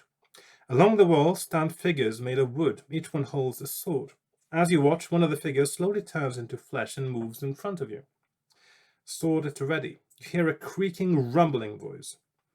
Intruder, you will die. Woodman. Or woodman, I suppose, not woodman. Skill 6, stamina 8. So 6, 8. If you win, the figure collapses, and before your eyes, the wounds begin to heal up as the body turns to wood again. Turn to 81. Okay. I'm not going to roll the combat usual procedure, so I'm just going to go to 81. As you rest from your labors, you notice the other figures turning to flesh. You start to run, but crash into someone standing behind you. He looks at the figures and speaks in a muted tone. You slowly change back to wood. You look at him. He is huge, with a large beard, very strong, and carries a massive two-headed axe. Turn to 63. Okay, interesting character here. Maybe this is someone who can help me. That would be useful. He's already helping me, so that's a good sign. He sniffs at you. You smell of the toplands. Well met. He slaps you on the back and your sword begins to glow. I am Gregory, son of Baldwin, son of Edwin, son of Eleanor, daughter of Dermot the Freeman, whose cousin Kevin Knucklesnap fought with Tancred at the Chasms of Gloom. My mother's kin. Gregory proceeds to relate a complete family tree as you follow him. Turn to 313. And again, world building that is not needed. I love it. Yes. Okay. Because the flavor is so important in immersing yourself in the narrative, the sense that you are part of a greater story. I think that one of my favorite ways that somebody talked about this was maybe, of course, not world building in the same sense, but David Suchet, famous maybe perhaps mostly for his portrayal of Hercule Poirot in the TV series of the same name from the late 80s until the noughties. He said that when he acts a character on stage or in a TV series or a movie, first of all, he wants to learn as much as possible about the character. So, for instance, when he was doing Poirot, he would read all the Poirot books by Agatha Christie. And he would make notes, sort of pick up on things and sort of, how does he walk, how does he talk, how does he think, how does he interact with other people, all those little details. And that is one of the reasons why when you watch it, you don't see David Suchet acting. What you see when you watch a TV series is Poirot. And for me, that really works. And also another thing he tries to do always, and especially for plays, because they often a very small part of someone's life. Very often the play is just a few hours or a few days of someone's life. And what he does, he wants to always understand what happened to this character his whole life up to this point of the beginning of the play. And then, of course, if the character is still alive at the end, what happens afterwards, based on whatever happens in the play and whatever happened before. And those things sort of inform him how to understand the character, how to approach the character. And of course, very, very important in acting is to understand, or at least I would say interpret, the emotions and motivations of a character. Why do they do and say what they do? If you understand that, you understand where they're coming from, I suppose almost literally, then of course it informs your performance, and it will feel more true to the character, to the audience as well, even if the audience doesn't necessarily understand all those details of the past of the character or everything else that happened to them. But if you as an actor understand that, and it informs your performance, and it informs your choices as an actor in the way you deliver your lines and what you do, etc., then it will feel like the real character and not like an actor acting that character. And I think that really works. And David Suchet is one of the truest master, I think, of that craft. One of my favorite actors of all time. So yeah. Incidentally, actually, David Suchet is coming to Inverness, which is my hometown these days. He's coming in a few weeks' time to, he does a sort of a tour when he talks about his career and different things. And I have seen videos of his talking about his life and his acting and his and things like that on YouTube. But of course, it would be nice to see them in real life as well. So I've got a ticket for that. So I'm going to watch him in on the 28th of February this month. I'm going to go to the local culture venue and see him on stage talking about, yeah, whatever it is he's talking about, his career, I suppose. And I'm sure that some of this will be mentioned that I just spoke to you about, how he read all of Poirot and things. And of course, there was quite a bit of hiatus as well in the filming of Poirot, because first he did all the short stories and then they started doing the novels. And so there was like a year or two as well between different episodes. And when he was doing it again, he wanted to sort of immerse himself in the character again. He read all the books one more time as well, just to sort of get into the mindset. So yeah, quite committed to his craft and a master of it, I think. David Suchet, highly recommend. If you haven't watched Poirot, I would recommend doing that. If you and he's also done a good job in other things, like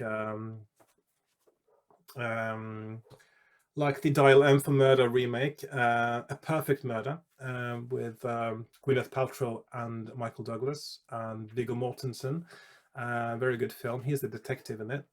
And other things, if you are able to find it, he did a play called The Devil's Passion on radio a few years ago.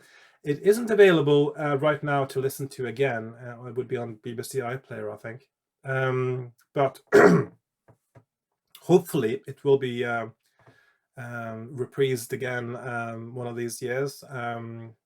Usually it's for Easter, of course, because this is a story of what happened during Easter, but from the devil's perspective. And also it ties in with, it's a little bit topical, I suppose, because it also ties in with the Iraq War in the early noughties as well. Very good play, of course, David Suchet acting as the devil. Which I'm sure those of you who know him and as an actor can easily imagine his doing rather well. Anyway, I digress. I know some of you love my digressions. I love my digressions. Digressions are some of the flavors of life, and that makes human interaction and social interaction interesting. Are digressions indeed, and of course, good conversations are basically a whole string of digressions from a starting point, and those are the most enjoyable conversations, are the ones that lead somewhere you didn't expect when you started. So that's also a digression, I suppose, mentioning that, but I think it is very important. Right. And I am getting a bit thirsty, as you can hear. I'm losing my voice a little bit from all this talking. And of course, I talked on the phone as well for a few minutes while I was having my little, when the phone rang. So I've talked more than it sounds to you that I've talked, because some of my talking is not on this video, because I would have edited it out. Excuse me.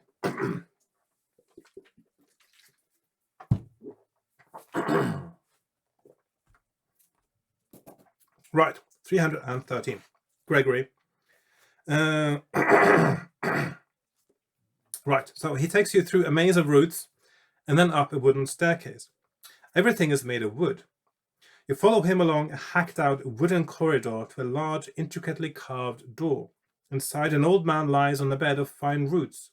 His own limbs seem to merge into the surrounding wood. "Here is a toplander. Is he the answer to the prophecy?" asks Gregory. The old man stirs. There is a loud cracking sound. "The tree of life is being poisoned by evil," he says. "Soon all will be bleak and barren. The prophecy calls on me to offer you one of two items." Okay, I think I've stumbled on another essential point in this game book that you need to be in order to win this game.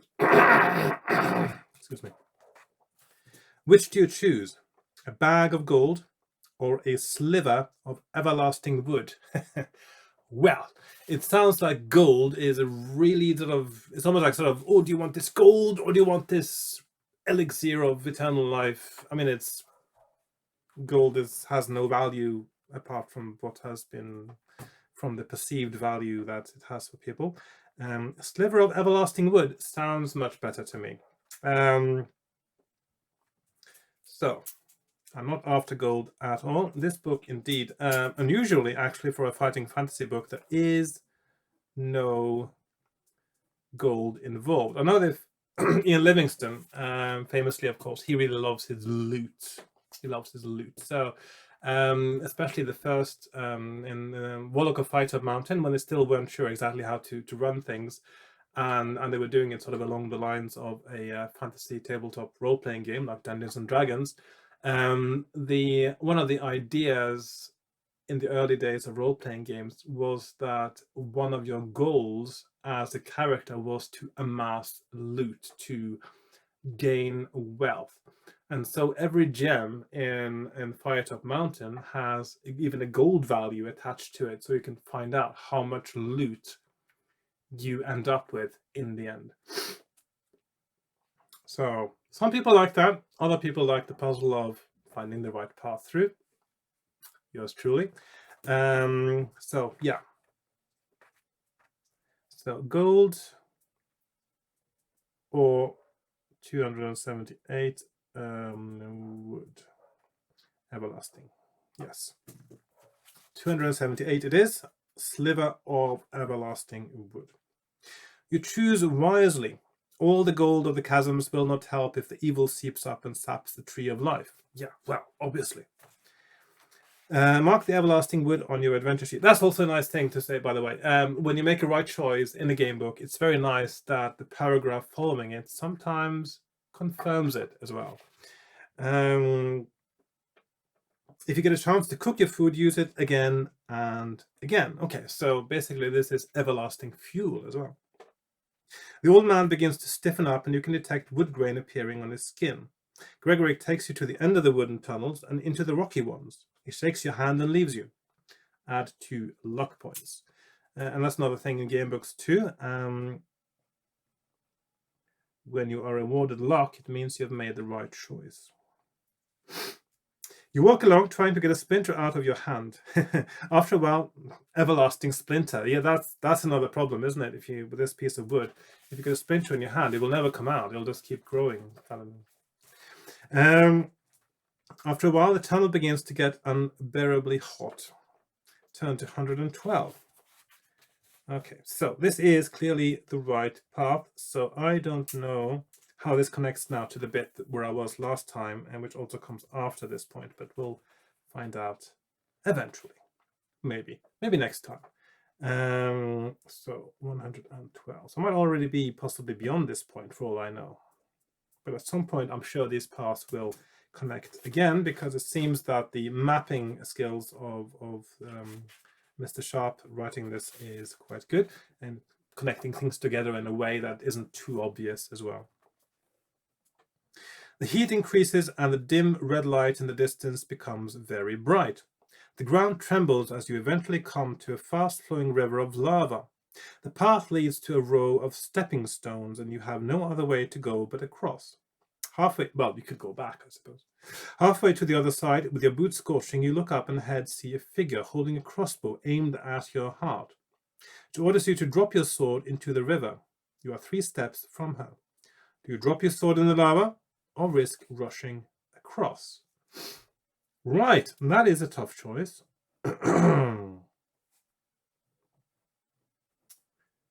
Now, I would think that even though my sword has been tempered in the invisible flame, that maybe lava might be a bit much for it. 365. Also, if this, I mean, if you look at this illustration, if this is lava and you're working on these stepping stones, you would burn to death, basically. You would boil in your own skin even after a few steps, because lava is so hot. Right. 202. Rush.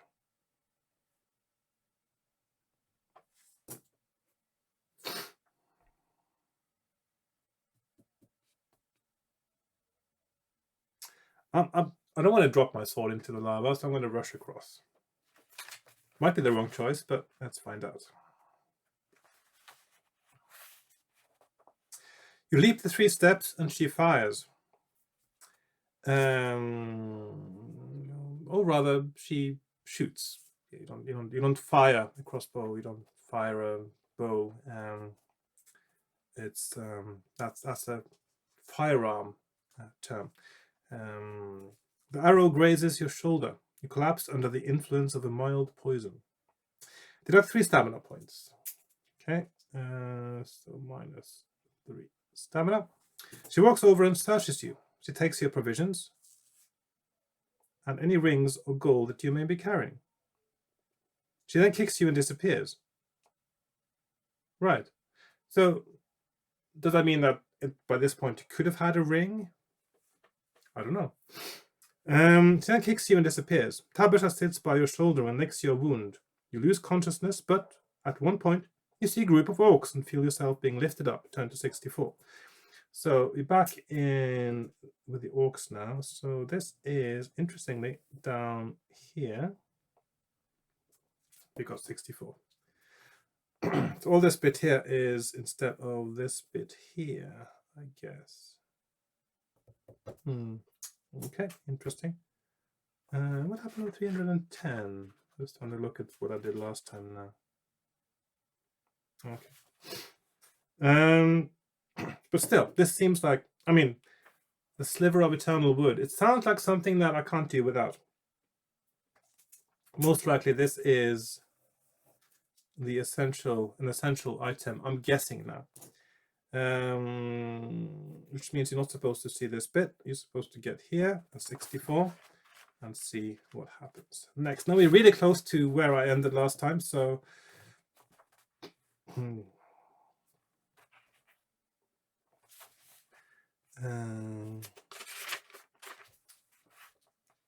Right, you wake up to find yourself chained to a rack on a great cliff top, overlooking a vast cavern.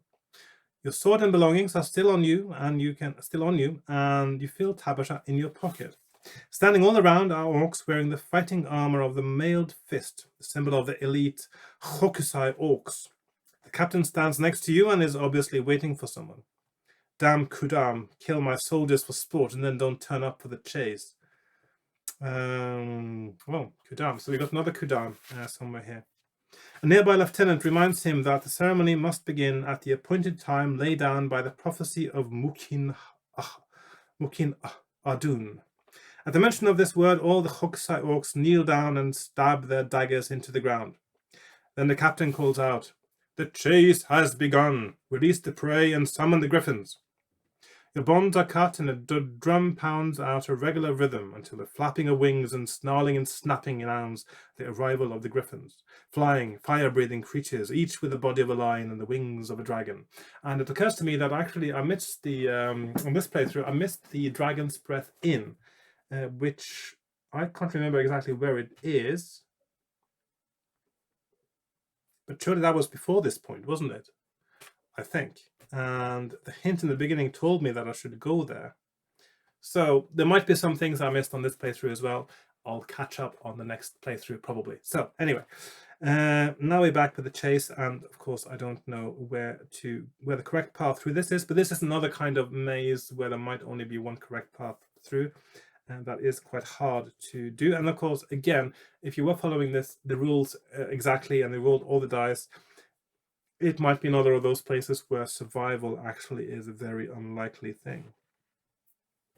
Anyway, the drum beats and you are pushed forward to the edge of the cliff as the orcs recite an incantation in the strange dialect. Finally, you are pushed down onto a narrow ledge and told to run for your life. Turn to 138. Okay. You can hear the drum and the chanting as you edge along the small ledge. Suddenly you notice that the ledge divides into two. Which one do you take? The one sloping down to the left or the one going down to the right? Last time I went left, and of course it partly seemed okay. Just for variety, I'm going to take the right this time. 3, 4, 6.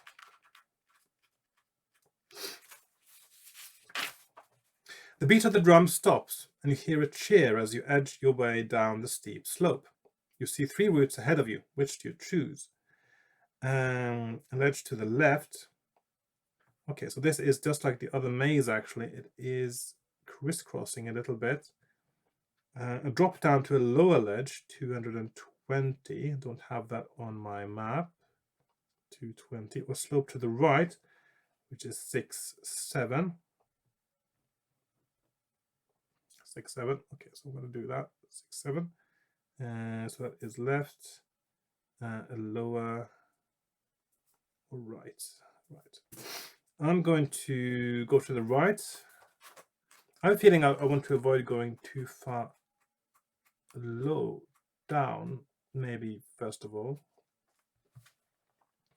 The ledge gets wide enough to allow you room to swing your sword. You take a rest and await the orcs. Suddenly they appear. 6 of them, one bent over, sniffing the ground. They attack, and you kill one of them with a single blow. The others mass, but cannot surround you. You can try to parry their thrust. Throw 2 dice to show the number of thrusts the orcs attempt, and throw 2 dice again for the number you manage to parry. If the thrusts are greater than the parries, then reduce your stamina by 1 point for each. Okay, so this is kind of unusual combat rules here. Suddenly a griffin appears and interrupts the combat. It flies down and swipes at the orcs, forcing them away. They leave you to the beast. So this is a battle with a griffin again. If you win, you find a gently sloping ledge on the left, turn to 220. Okay, that's the other choice. Or a steeper route to the right, turn to 117. Okay. 117. I'm going to... Are you supposed to go lower? Is that where you're supposed to head to get away from these things? I'm going to try 117. Let's see what happens here. You cannot see any orcs, but can hear muttering and squealing. Suddenly, a shower of rocks and boulders drops on you. Throw a die. If you throw 3 or less, most of the rocks miss you. Deduct the throw from your stamina points. You turn back, turn to 220. If you throw 4 to 6, you are crushed and your quest ends here. So 220 is, at least on this branch of the path, is the correct choice. So I think I can remove these as candidates for the correct path through. Put another star there because there's damage to be had and possibly the end. Let's put that in brackets. And then we are taken to 220 after all.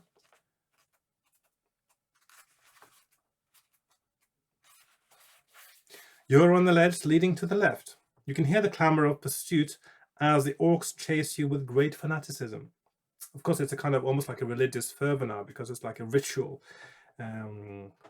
Great world building thing. Suddenly you slip off the ledge. The sword falls out of your hands as you catch onto the ledge with your fingertips. An orc appears below you and stabs you in the foot. Deduct 1 stamina point. So -1 stamina, yeah. And you hold yourself back onto the ledge above, turn to 142, or drop down to the lower ledge, turn to 293. We don't have any of those already on my map, and I realize I don't actually have as much space here probably as I need for this. I wasn't expecting it to be this complex. So 142 or 293. So 142 is up, or 213 is down. 293, sorry, is down. I want to go down because that's where my sword is, and I think I'll need that at some point. You land on top of the orc and he falls off the ledge. Add 1 luck point. Okay, that is usually a good sign. I made the right choice. 1 luck. You find your sword stuck in a crack on the rocks below and pick it up. You can hear shouts and screams getting closer. Turn to 379. And this is where I should probably move it a little bit out of the way. 379 to make room for my mapping. The 3 fanatical orcs rush at you. 1 slips and falls off the ledge. Fight the other 2 in 1-strike combat, which of course 1-strike combat is a 50-50 chance of living or dying. So 2 1-strike combats together means your chance of surviving here is actually quite ridiculously low. If you win, you can choose to drop down to a lower ledge, turn to 195, or take a slope on the right, turn to 254.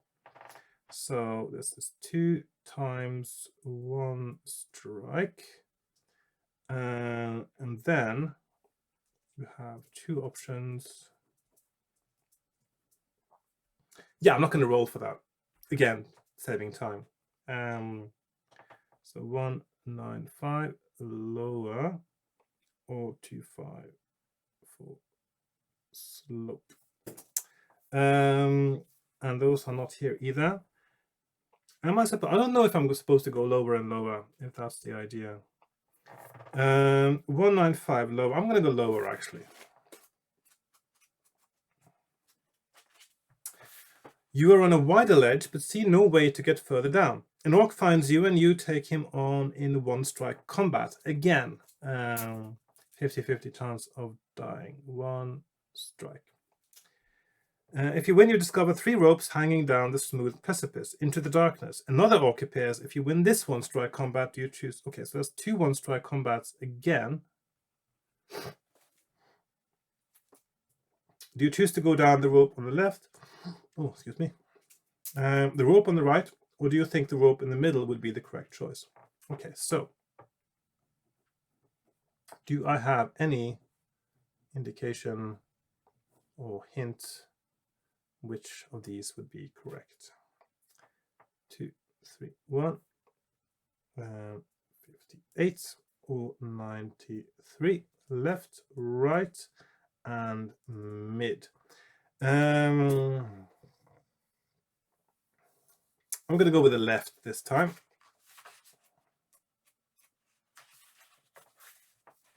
You sheathe your sword and begin to climb down. You cannot see anything below.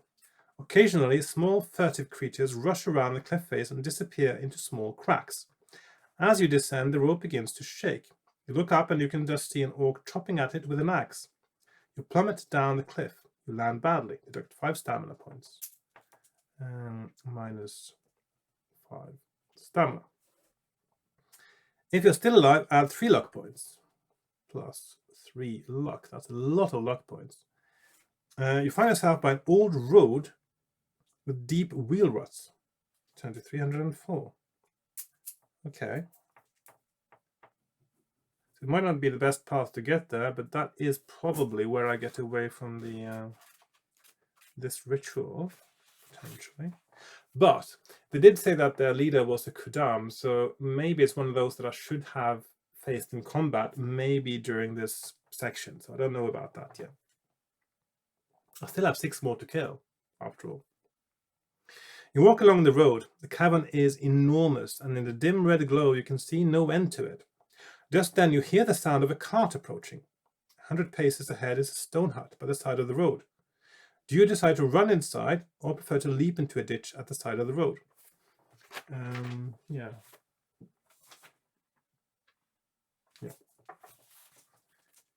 Okay.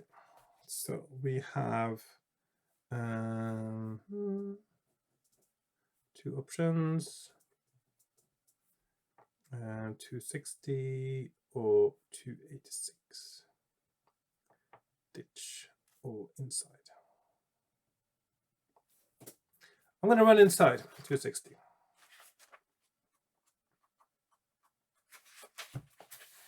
Inside a small hut, there is a suit of very large orc-like leather armor, including a full face mask.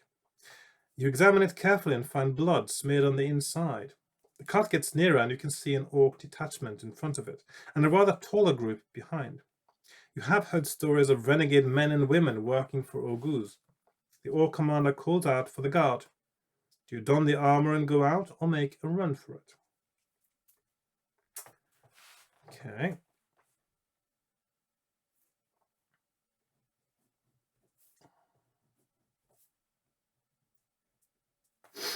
186 armor or 161. I'm gonna wear the armor. 186.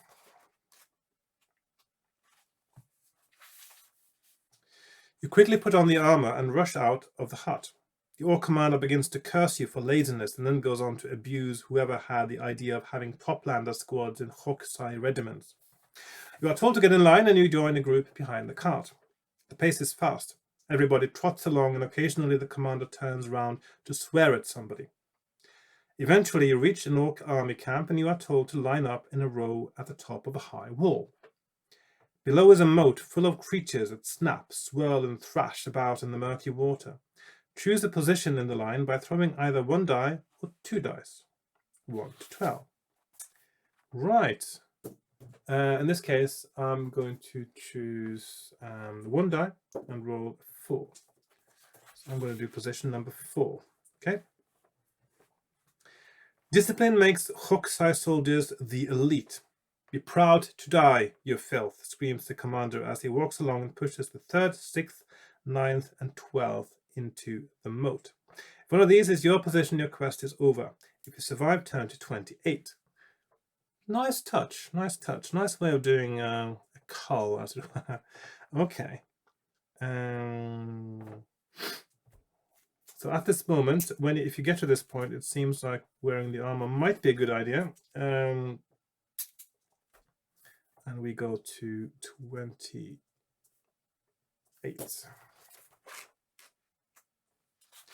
Now for you toplanders, it's time you had a little run through the teeth of Stoma. A group of you, all wearing Hokusai armor, are taken to a large cave. Torches are lit and you can see a tunnel with myriad fang-like rocks on the roof.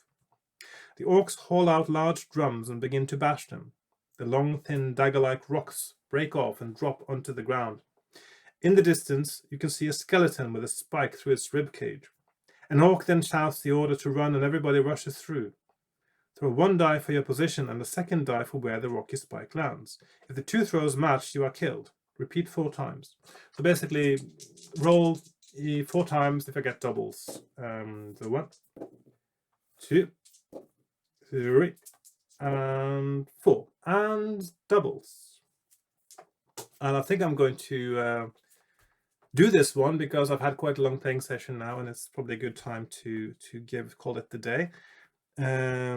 So 3, 3, 8. So again, the chances of survival in this game are really, really small. I think even if you follow the right path, it sounds like it is really difficult to win this one. So I'm going to put this up on the map now. 3, 3, 8.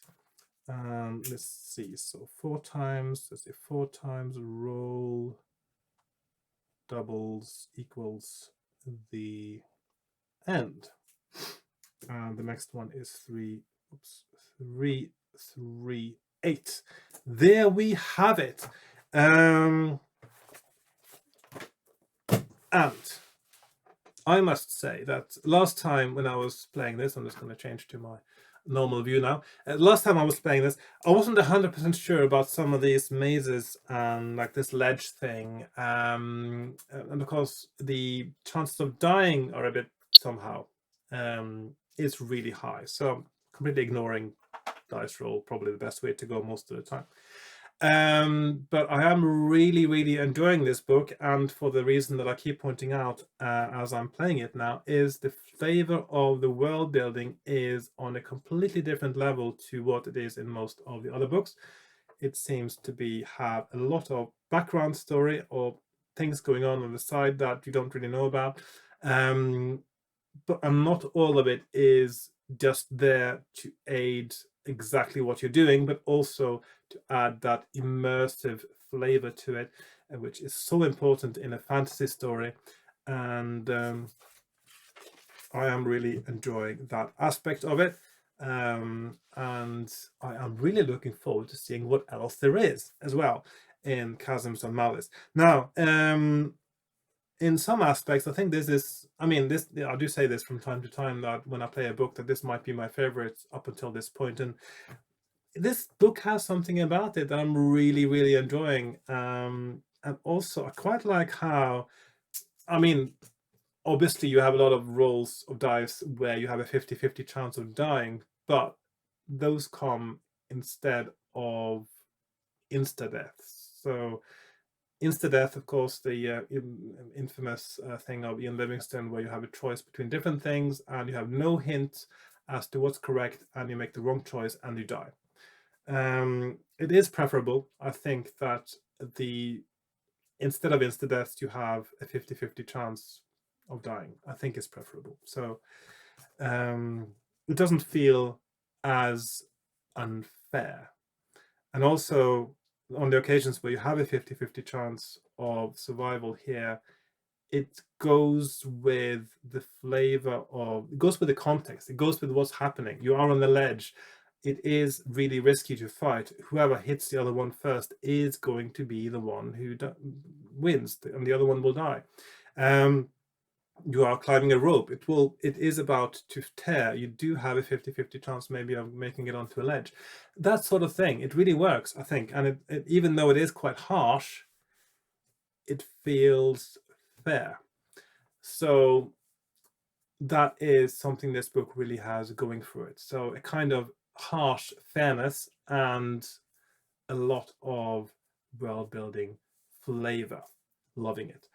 So thank you very much for watching. I really enjoyed this playing session, and I hope you did too. I'm quite enjoying how my throat is so much better today as well, that I'm not coughing all the time, and I feel it's easier for me to talk, and which is quite good, because I do a lot of talking in these. I even talk quite fast. I know maybe I talk too fast. If you think I talk too fast, you could let me know in the comments. That's just the way I talk. My mind works really fast. My mouth works really fast as well. It is hard for me to slow down. I do try from time to time to temper the speed a little bit, but when I get enthusiastic and excited about something, as I do when I'm playing these game books or when I'm talking about one of my many asides, my mouth can get a bit fast. So yeah, anyway, not really important at the moment, I suppose, unless it is a problem for someone.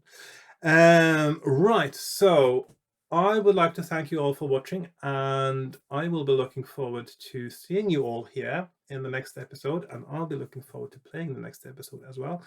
I will try to get one episode in a week now, so one per week. So yeah, so ideally, if everything else, all other things being equal, I should have another episode for you in about a week's time. So yeah, thanks for watching, and goodbye for now. And yeah, well, the usuals. I'm not gonna say like, share, subscribe, join me on Patreon, buy me a coffee, all those things. Yeah, never mind. Bye for now.